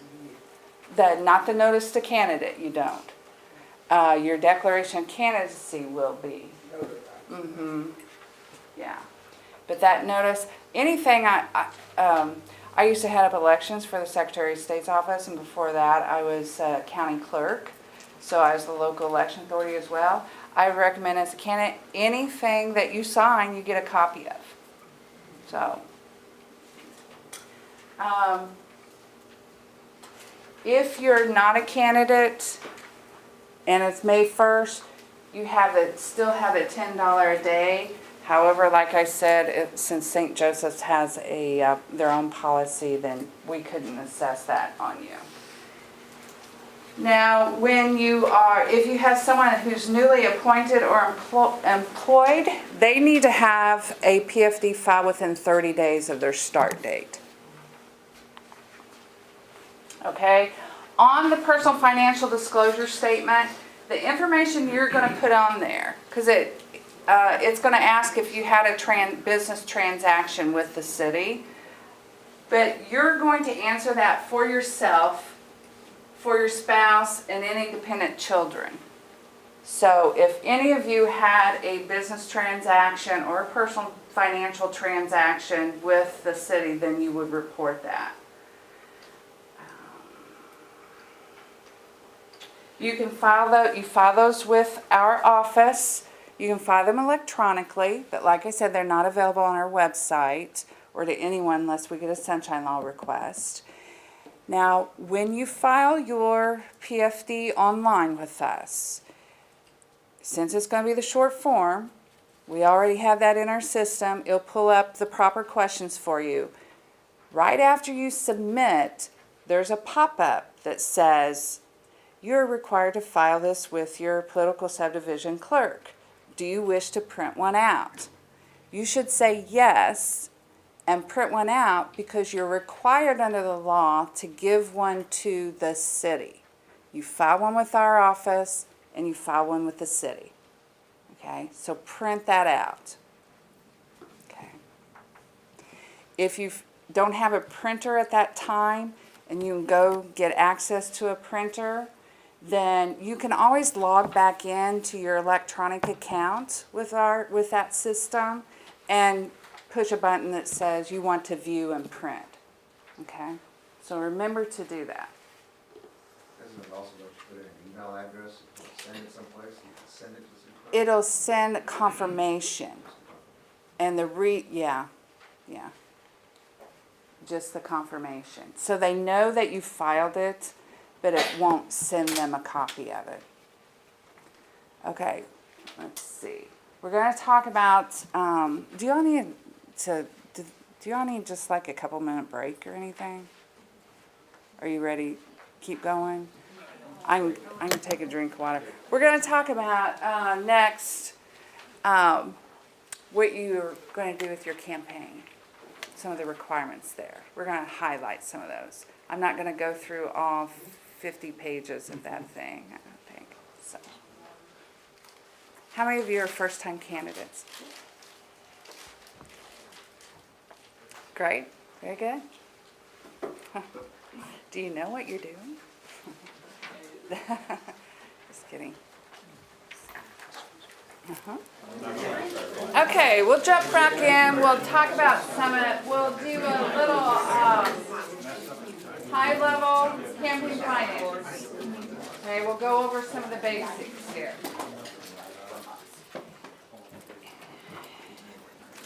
Let's see, St. Joseph's has around, are they around 80,000? Yeah. Oh, 73. Yeah, 73. They've gone down a little bit more. We're going to talk about forming a committee, if you need to form or not. Now, if you're running for a state office, including the General Assembly, then, or a municipality over 100,000, then you have $500 out of your own pocket to spend and before you must file and register a committee. If you don't, you have to file an exemption statement with us, telling us that you're exempt from doing this because you don't plan on spending that much money. Okay? I think this will apply to most of you in the room. So this is pretty much for any other office. If your total activity is $1,000 or less, then you do not have to form a committee. Also, along with this is, if anyone gives you more than $325, then that requires you to form a committee. Now, this does not include yourself. You're not included in that. You can spend $1,000 out of your own pockets and not form a committee. Okay? But if you print off some materials, what's the pay for by have to say? Your name. Yeah. Oh, good. Yeah. Thank you. Even though you don't have a committee, you still have to have that on there if it's relative to a candidate. So, if you start getting contributions and you start spending that money, you have to really keep track of your activity. So if someone gives you 20, 50, 100, and you put in money yourself, and say you've got $600, $700 from yourself and a few other people who are helping you out, and then you start spending that, it's kind of, you're saying, well, that's kind of weird, it's almost double reporting. But you have to, the law says contributions and expenditures. If that goes over $1,000 in activity, then you're going to have to form that committee. Now be careful, because candidate committees must be formed 30 days prior to the election. You have to at least 30 days prior to the election.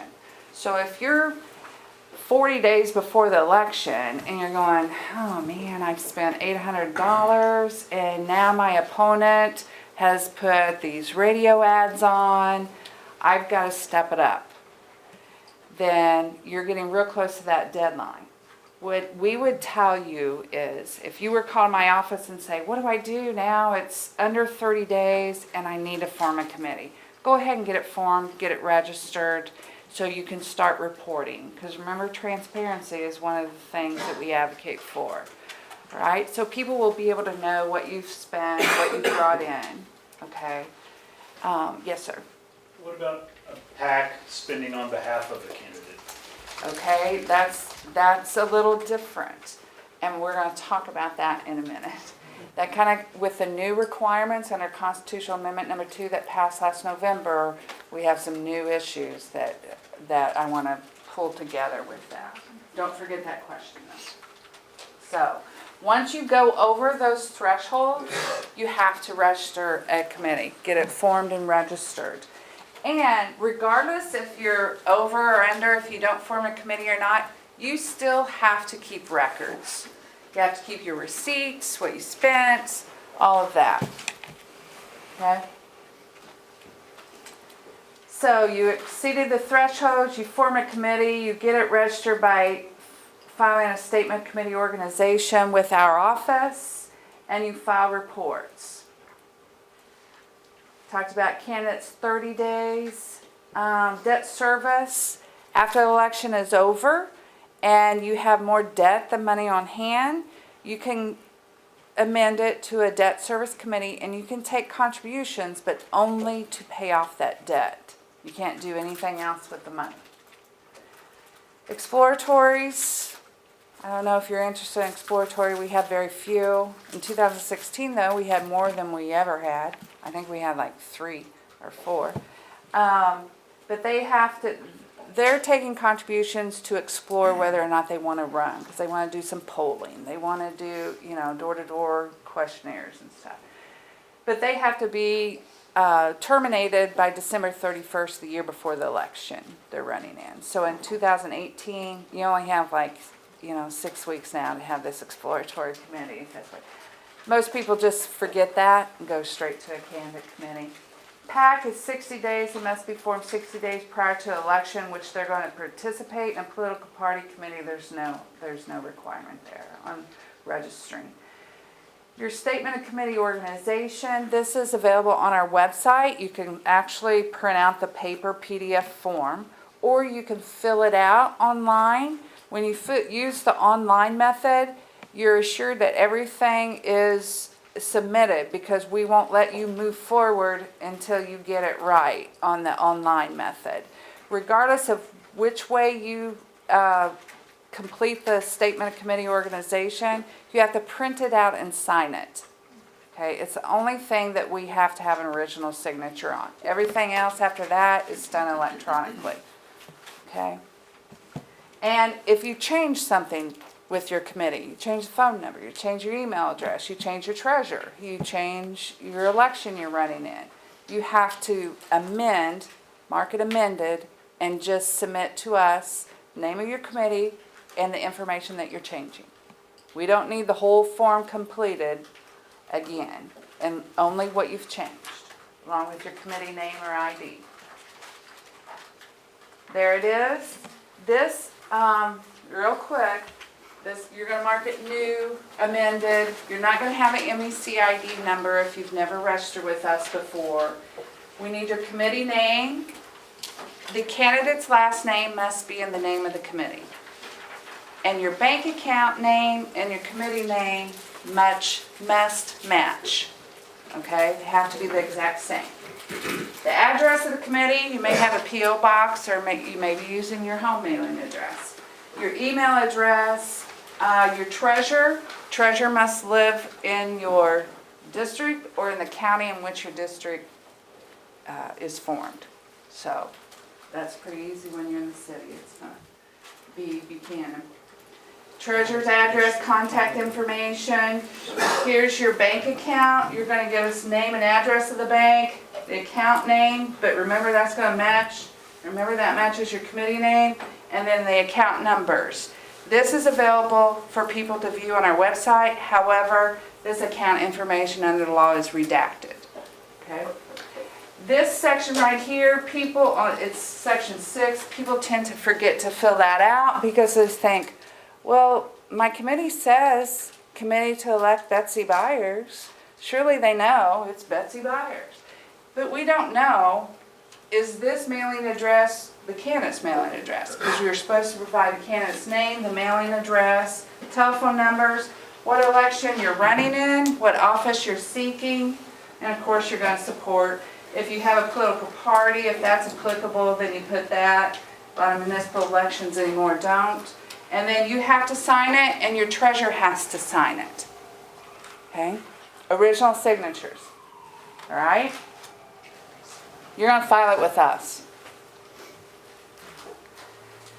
Once you file, we will email you your ID and your password, which is different than your ID and password for personal financial disclosure. They're two separate systems. Okay? So you're going to get an ID and a password emailed to whatever official committee email address you submitted on your statement of committee organization. Okay. And we're going to send you reminders when you have a report due. Just read those reminders that we send you. You may have a 40-day before report, an 8-day before report, a 30-day after report, and quarterly reports. At a minimum, every committee has to file reports quarterly on the 15th of each quarter. January 15th, April 15th, July 15th, October 15th. At a minimum, every committee files those. Then you're going to have these election-specific reports. Now this is a shot of the calendar that comes out of that 2018 ethics guide. We also have available on our website, just for a specific election, like a flow chart. Deadlines and reminders, we have a link on our homepage. Are you all up in February? Do you have February primary? Yes. Yeah. Okay. Joe, we talked about that the other day. We haven't gotten that one up yet. We'll have to do that this week. So. We will send you an email saying, hey, in about 10 days, you're going to have a report due. And it's going to cover everything, if this is your very first report, from the day you started your committee to this particular closing date. Okay? And then, this report's going to be due on this date. All right? Now, the way they wrote the law, whether or not you're required to file these depends on what kind of activity you've had with your committee. So we will ask you 2 questions. Did you spend money on your candidacy? Even if you're unopposed, even if you're in some jurisdictions, if they have the same number of candidates as spots open, they have what they call non-election. If you say yes, then you're going to need to file that report. Okay? If you say no, you don't need to, but we need to know that. No, I don't need to file the report. I didn't have any activity. Okay? Because you don't want to get a fine. Because the 8-day before election report, the fine for candidates is $100 a day. Okay? Yeah. Until, Until the 10 days or until the election, and then it goes to $10 a day after that. The 30-day after, it's $10 a day, 40-day, $10 a day. The 8-day is really really pretty stiff penalty there. Okay. Any questions on that? Read our emails. We really try to help committees to make sure they meet these deadlines. And if you have any questions at all, do I have to report this? How do I report this? There is not a dumb question. Call us or email us. We have our help desk email on everything, and it's on here too. Email us, and we'll walk you through it. Yeah, we'll get you through it. So, if you are unsuccessful, then and you have more money on hand than debt, then you have to terminate the committee within 30 days of the election. And basically, there's not a whole lot you can do with the money anymore, but you can give it to a charity. If you loaned your committee some money, because you personally can loan your committee money, you can get part of that paid back if you did that. If you have more debt than money on hand, then you can, like I said, go to a debt service, and you have 18 months to take contributions to pay off that debt. If you're successful, you can leave your committee open or you can terminate it. It's up to you whether or not you want to keep filing reports. Remember, at a minimum of the quarter. If you want to leave it open, because you can use committee funds to help pay for expenses related to the duties of your office or to entertain your constituents, you can do that. Or to go, say maybe you have to go to a conference. It can help pay. You can use that if it's related to the duties of your office. You can use campaign funds for that. If you want to receive contributions, you want to keep your committee open, and you want to get more money as time goes on, you have to update the election information, because you always have to have an election in the future to be considered a candidate eligible to get contributions. Okay? Or you can just be done with it and terminate, and then you don't have to file reports anymore. The 30-day after election report must be filed before you're sworn in, successful candidates.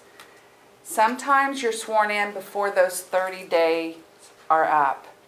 So maybe that report may then only cover like 2 weeks. Mary may certify the election's on Tuesday. She may certify the next Tuesday. The city's going to swear in the next Tuesday or Monday. Then that your report must be filed. Even though it's called the 30-day after, it's still going to be required to be filed prior to you getting sworn in. Okay? And remember, these are online. As soon as you hit submit, everybody can see your report, so they're going to know if you have it filed or not. So you need to get that in. Okay, we talked about, we're about finished right here. Last November, people passed Constitutional Amendment number 2, which is Article 8, Section 23 of the Constitution now, and it changed some provisions related to campaign finance. And it said we're going to have contribution limits for candidates running for a state office, either statewide, state rep, state senate, and any judicial office. Okay? Not city council. You have no contribution limits. If someone wants to give you $10,000, they can give you $10,000. Okay? They can't give a state rep candidate or a state senate candidate that, but they can local. However, there are some provisions that say any candidate, doesn't matter what you're running for, you cannot accept contributions from or make contributions to another candidate committee. So it used to be like you could give your friends some of your money. You can't do that anymore. Not from your candidate committee. If you personally want to give them a contribution out of your own personal pocket, you can.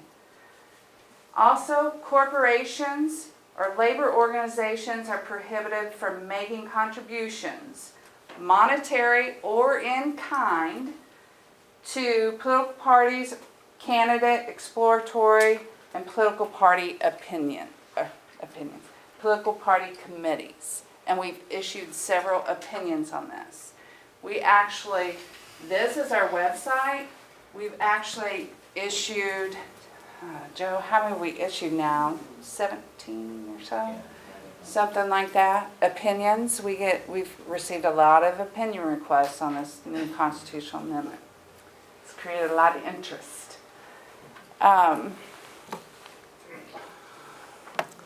I don't know if any of you are involved with your local political parties, but there's also a provision in this amendment that a political party, state on down, can only accept $25,000 most from an individual, from one contributor. So if they want to give the local political party $5,000, say a legislative political party committee $15,000, well then they're only left with $5,000 to give to the state political party. So, let's see here.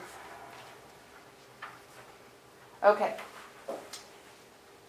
Contribution limits don't apply to candidates for local office. We mentioned that. But these provisions apply to all candidates, whatever level. You can't make contributions to a political action committee or a PAC. PAC and continuing committees are the same thing.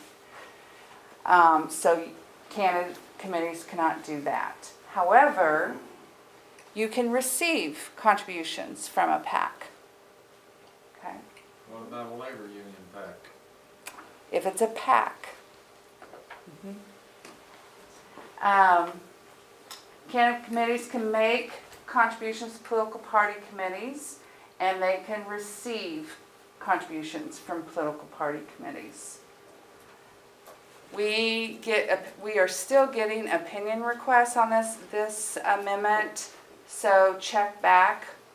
You know, we have a sheet that has, when you link right here, that takes you to a sheet that has FAQs that are really good.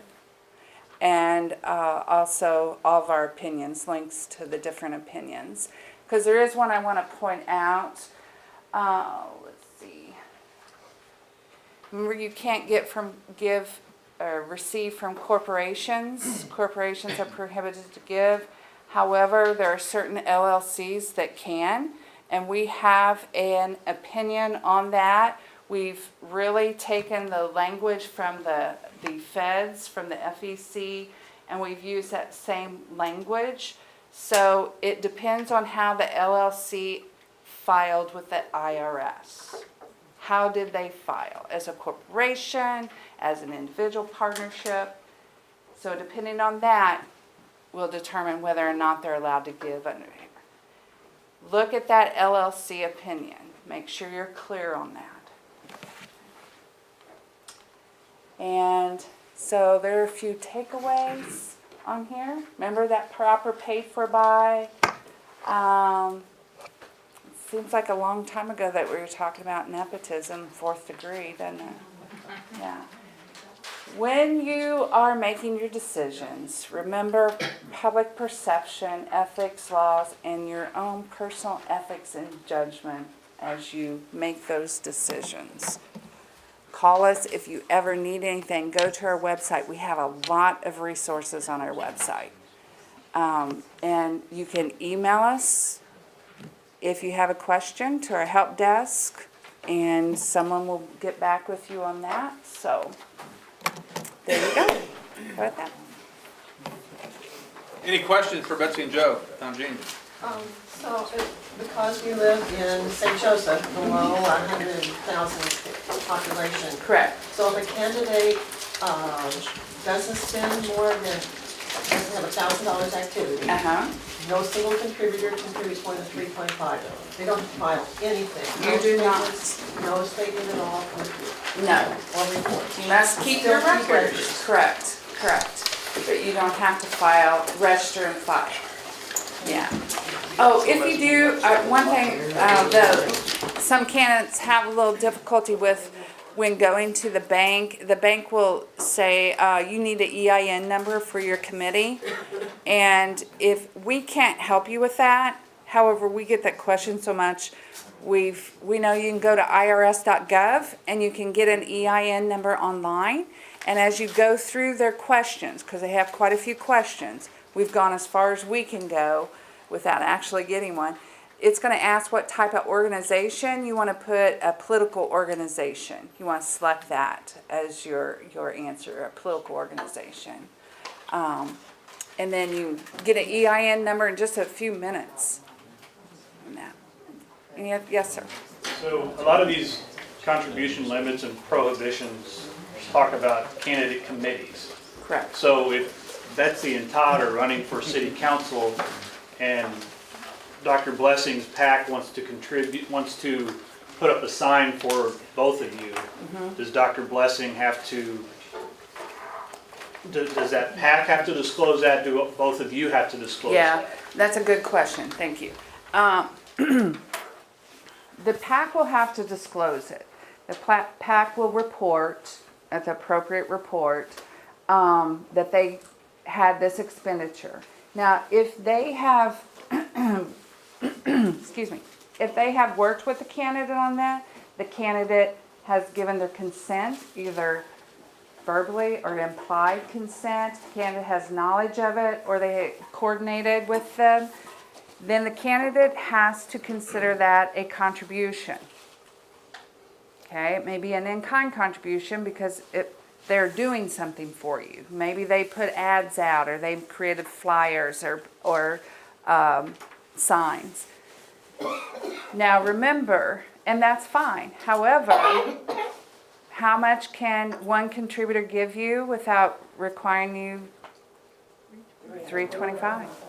Yeah. So if under 325, you don't have to disclose. Yes, correct. And you don't have to form a committee. However, if it goes over 325, that's going to throw you over into forming a committee on an in-kind contribution, and you're going to have to open a bank account, etc. Now with Amendment 2, we have seen a rise in the number of PACs that are forming with our office. And what we see with the federal government are there are a lot more PACs making independent expenditures. The candidate doesn't know anything about it because of these, especially for like state office with contribution limits, they can't give them more than $2,600. So they're going to go do things on their own without the candidate's input, knowledge, consent, and so the candidate does not have to consider that report that as a contribution. And you can do that, but if you are, and we have an opinion on this, several opinions on this. Old opinions back in the day when we had contributions prior to 2008, when they went away, and now since they're back. Yes, ma'am. Give me an example of a committee, a bare bones committee. Okay, good question. You. Okay, but You can be a committee of one. You can be your own treasurer, which we don't really recommend if you're going to have a lot of activity because you want to go door to door, not worry about getting this report filed in time with our office. So, but you can be your own treasurer. But you can, a committee is just, it can be one person, it can be several people coming together. So it could be a person running for office and a treasurer. That's if it. it's over $325 Yeah. contribution. That's it. That's all it has to be. Or $1,000 expenses. Mhm. in total. Correct. Correct. So those aren't limits that you have to have those things to be a committee, but once you have those things, you have to have a committee. Correct. Once you go past those thresholds, then you have to have a committee. Yes, sir. Typically in St. Joseph, the firefighters and police officers interview a lot of candidates. And they call it down to a list that they're comfortable with. And it's been the practice to buy advertising for those candidates. Candidates know it, but they have a hands-off approach to it. They usually buy ads and they put up billboards. They have in the past, at least. I don't know what their practice is going to be during this campaign cycle, but so what's the obligation of the candidate if they wind up on the list? Well, that's a good question. Yeah.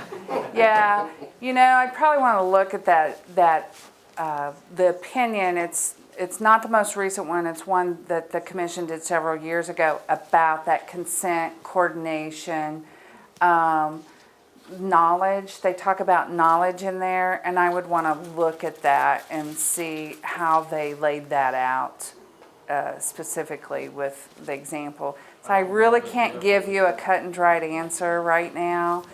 But, you know, there have been candidates who come home, get their mail, and there's something supporting them in their mail, and they had nothing to do with that. And that would not be anything that they didn't have knowledge, they didn't give consent, so that would not be attributed to them and require them to form. Well, if I was fortunate enough, for example, to be chosen or to be endorsed by FOP, I don't think they have a political action committee. The firefighters do, but I sure wouldn't want to be brought under the microscope over something like that. And probably I'd say their organizations are I would assume they're aware of Amendment 2 and the provisions in that. So if not, it'd be nice. So let any organization that you know of aware of some of these new provisions so that they can call us. Okay. Any questions? Other questions? I'll be in the back. I'm going to stick around. Go right ahead. I'll talk to her after you can. Okay. Sure. Well, All thank right. you very much. That You're is very welcome. That's valuable information. Thank you. You're welcome. Thank you both for coming tonight. Appreciate it. Well, we're down to our last.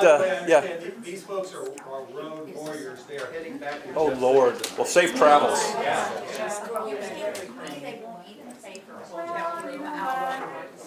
You're saving taxpayer dollars. Thank you. That's right. Well, what do you think? Thank you very much. You're welcome.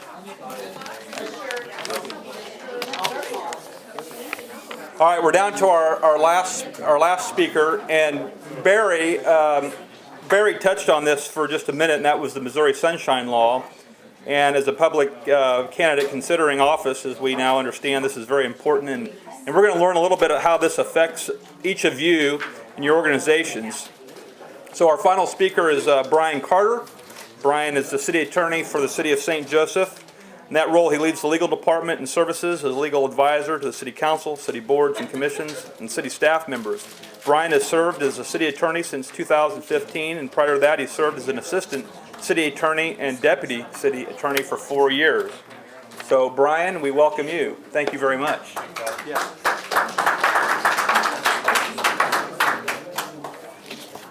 So, before I begin, just could I get a show of hands? How many of you have served in a role where sunshine law has affected what you do? Served a public body? Of those of you who have, how many of you feel comfortable with sunshine law? After I read it, I feel comfortable. Okay. Ask advice. It's in some ways a tough thing to get used to. You know, you're used to the kind of the private world where what you do is private. It's not open to the public. So it's definitely something to get used to. We're not going to go through every provision of the Sunshine Law. especially at, 8 o'clock at night. And the reality is, the reality is you're not going to need to know every provision of the Sunshine Law. I need to know most of them, but as a candidate and elected official, you would not need to. What I do want to do is make sure that you're comfortable recognizing the situations where the Sunshine Law does apply, and that you're comfortable recognizing matters that come up that could lead to non-compliance with the Sunshine Law. So really, the Sunshine Law has two primary concerns that you would face every day. The first one would be open meetings. The Sunshine Law establishes a procedure for conducting meetings. It establishes several noticing requirements. The idea behind it is so that citizens have a good opportunity to come in, address the public body, hear what the public body is discussing, what they're deliberating, and what's being taken into consideration. The second element is that an open records component, and this is the part people know very well. Sunshine Law considers most public records open, unless an exception allows closure. And the major consideration there is when you have a record is does an exception prevent disclosure? And really, this is kind of the good way to think of it. In the public world, everything has this strong presumption of openness. Meetings, records. Those can be closed when there is a statutory exception that allows that closure.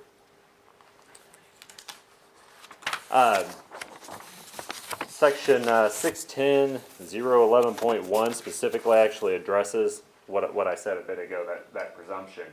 Of course, it states there that the public policy of the state, and that it acknowledges that deliberations of public governmental bodies are open to the public unless otherwise provided by law.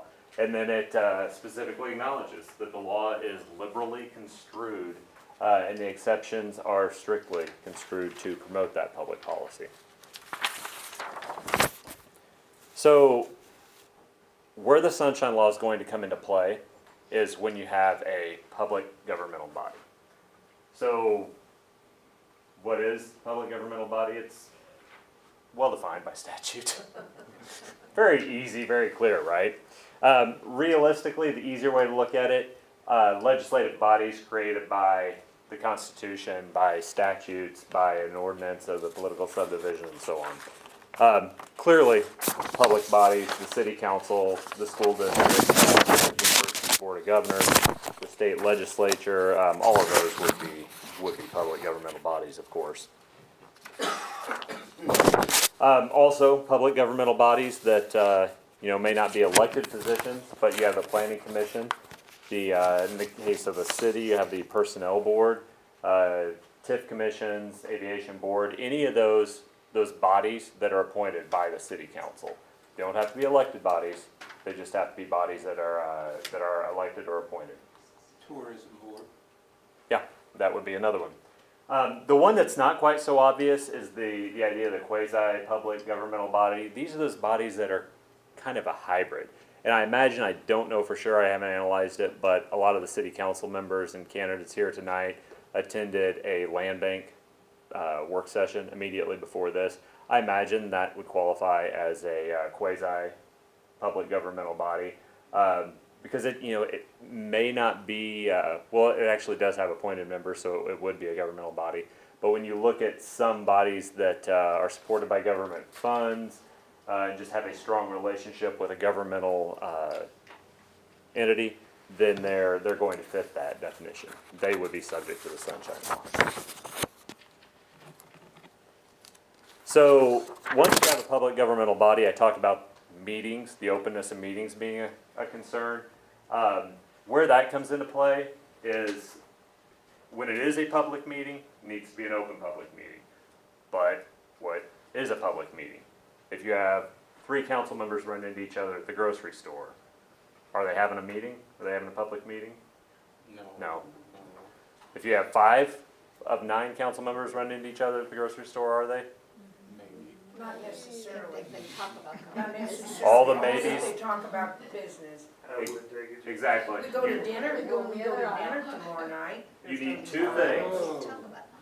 You need two things for a public meeting. You need a quorum of a public governmental body. So in the case of the city council, you need 5 of the 9. Plus, they need to be discussing public business. Right. See, that's the key. Absent one of those two things, you don't have a public meeting. With both of those two, however, you do have a public meeting that requires that has several requirements. Among those requirements, it has to be noticed up, and this, of course, would be handled by, in most cases, administrative staff. That notice is going to include the time, the date, the location, and a tentative agenda. The agenda can vary a little bit. The discussion can vary a little bit. Public comment can take it a little bit of a different direction, but it has to have a tentative agenda. And that agenda has to be written in a manner that is reasonably calculated to advise the public of the matters to be considered. So an agenda that just says the city council, the school board will meet and discuss public business, that's not going to that's not written in a manner that's reasonably calculated to advise the public of matters to be discussed. That agenda typically has to be provided 24 business hours in advance, has to be posted in a prominent public place, and has to be available to the news media simultaneously. Steve and I handed out these books beforehand. They're provided by the Attorney General's office. Great resources, but they'll have in there a few exceptions to the 24-hour requirement. Not something you need to know, but just know that there are some exceptions, some things out there that require a little bit more notice than that 24 hours. And before I move on, those books have, you'll find in them the state statutes governing the Sunshine Law. You will find the Attorney General opinions, some really excellent resources there, as well as several cases, and they're organized around different topics that might come up.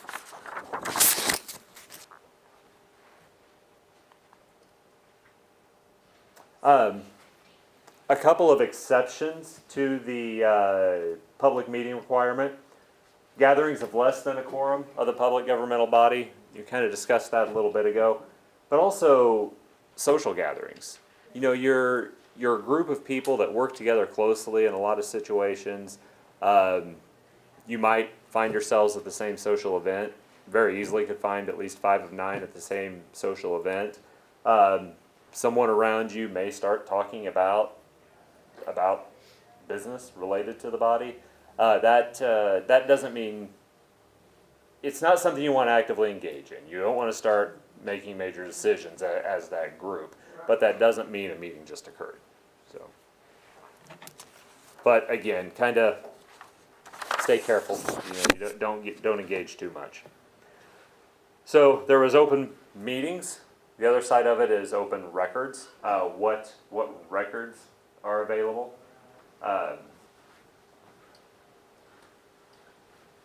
A public record is any record, whether written or electronically, stored, retained by any public governmental body. What does that mean? What would a record be? Really, we look at it as, on a safe, conservative approach, a record is almost anything. So anything that's physically created or created electronically. A thought in my head is not a record, so at risk of putting my career in jeopardy if I think Bruce's tie looks terrible. And that's in my head. And my sense of fashion's awful, so don't put anything in that. But that's in my head. That's not a record. No one can request that. Now, if I make a note on, I'm sitting at my desk in the office, I have some notes regarding business and maybe some notes about the council meeting tonight, and I write down that you might say something to Bruce about that awful tie. Again, not really. That might be something that could be requested. If someone wanted that document, requested all the notes from preparing for a council meeting, all of a sudden my notes about a tie could be something that are open to the public. So, you know, if you're elected and you join one of those governmental bodies, you really have to keep that in mind anytime you're creating a record. Assume that anything that you create electronically, anything you create on paper, could be open to the public and subject to a sunshine request. So you have all these, you know all the meetings and all the records that will be open. It's also good to know a lot of the exceptions and just have an idea. And if you read through this list of exceptions, these are items that can be closed, that don't have to be discussed by the public body, by a quorum of the public body, openly. There are also documents that can be withheld if they are requested. If you look at them, they kind of have something in common. Generally, they make sense. You know, if you're in the middle of a lawsuit and you have to make some decisions as a body, you don't necessarily want the opposing side to be able to come in and request to sit in on your meeting or request your documents related to that meeting. The purchase of real estate. You know, if you have two opposing, you're against someone, as a body, you're against someone else looking to buy the same lot, you don't want that other person to know exactly what you're willing to pay for that lot. You will find your price may go up. So that's a good kind of common sense one. And really that theme plays throughout hiring, firing, discipline, promoting of employees.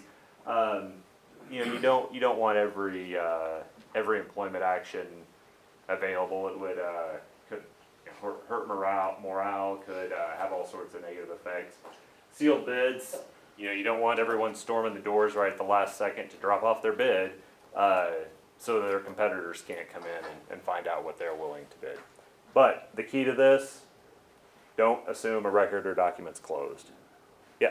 Yeah, I had a question. I know that like at the Capitol, we would get sunshine requests, and a lot of times we were told we didn't have to, and because you were dealing with constituent issues, you were helping somebody with an issue, that was considered private, because they're a private citizen, and if you're corresponding with them, emailing them, trying to help them solve a problem, is that still true? Is that still legal if it's a private citizen that you're kind of violating their privacy rights by giving up that information? The Capitol, the legislature has some slightly different rules than what local bodies have. So I don't want to speak to exactly what they have. But if they're talking about a constituent issue, is that going to be open and their constituents going to have that exposed? It's tough in some cases, but generally if it goes to the body, yeah, it will. Okay. And Jim, did you have? Yes, after the closed meeting is over and the action is taken, such as the bids have been opened, is that now available to the public? In many cases, yes. So you brought up the bid opening. Once those bids are open, they're no longer sealed bids. Anybody can request them. And that's one of the things we face. You know, two bidders both bid on the same project. They're both going to be bidding on a similar project in St. Louis next week. They want to know what the other one bid, so we do face that. That's not always the case. The hiring, firing, disciplining, and promoting of employees, those stay closed. Real estate, once the transaction's done, it's open.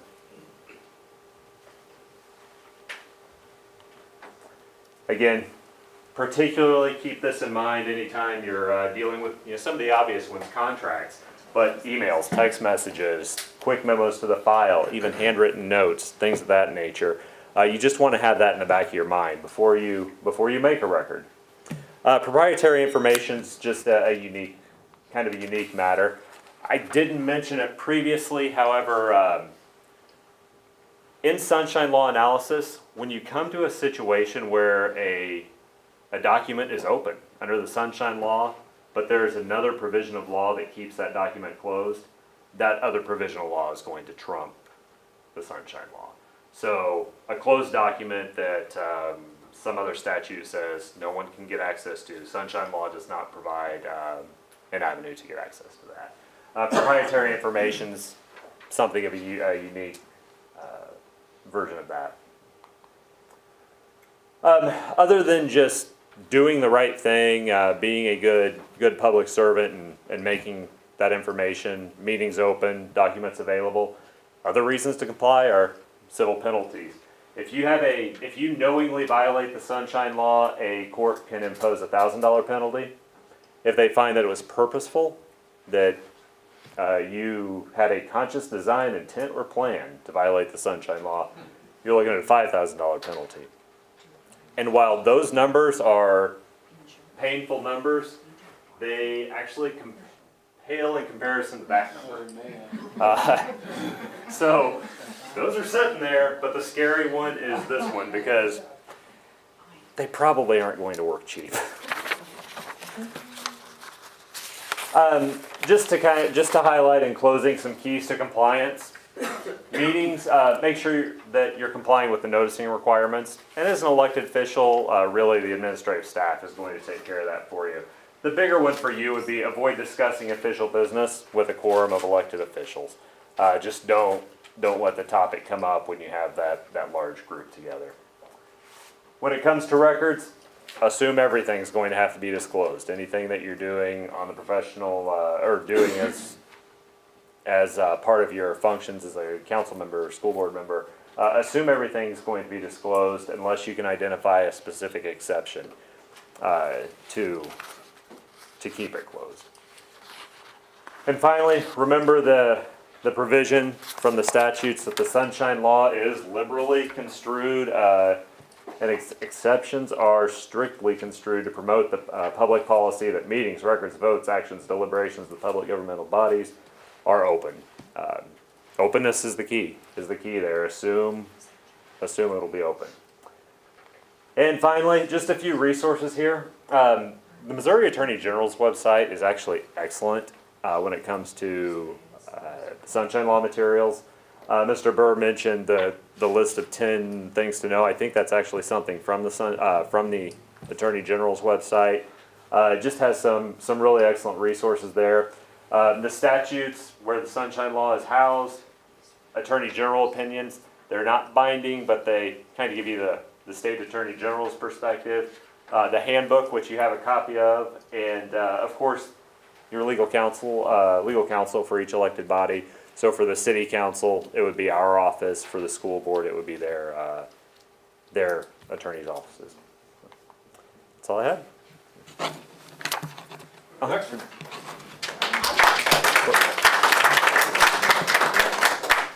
I strongly disagree.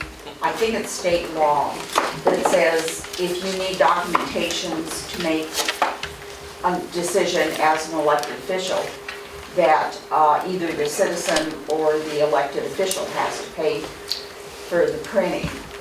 There is a provision with the Sunshine Law on a records request that when a request is made, you can be charged, I believe it's 10 cents a page, plus the cost of having the materials compiled. Well, as an elected official, you shouldn't be compelled to pay for it. That's a state law policy decision that's made by the legislature. It's a bad law. If you're in the elected position, you should be giving whatever documentation you need to make an informed decision. It shouldn't be a financial impediment. Yeah, And some of those documents, I mean, are hundreds of pages. And I'm just reporting what the statutes have in them. No cases where elected officials have been told they have to pay it, and it's very unfair. And it's good to know that the statutes also don't compel you to charge for documents.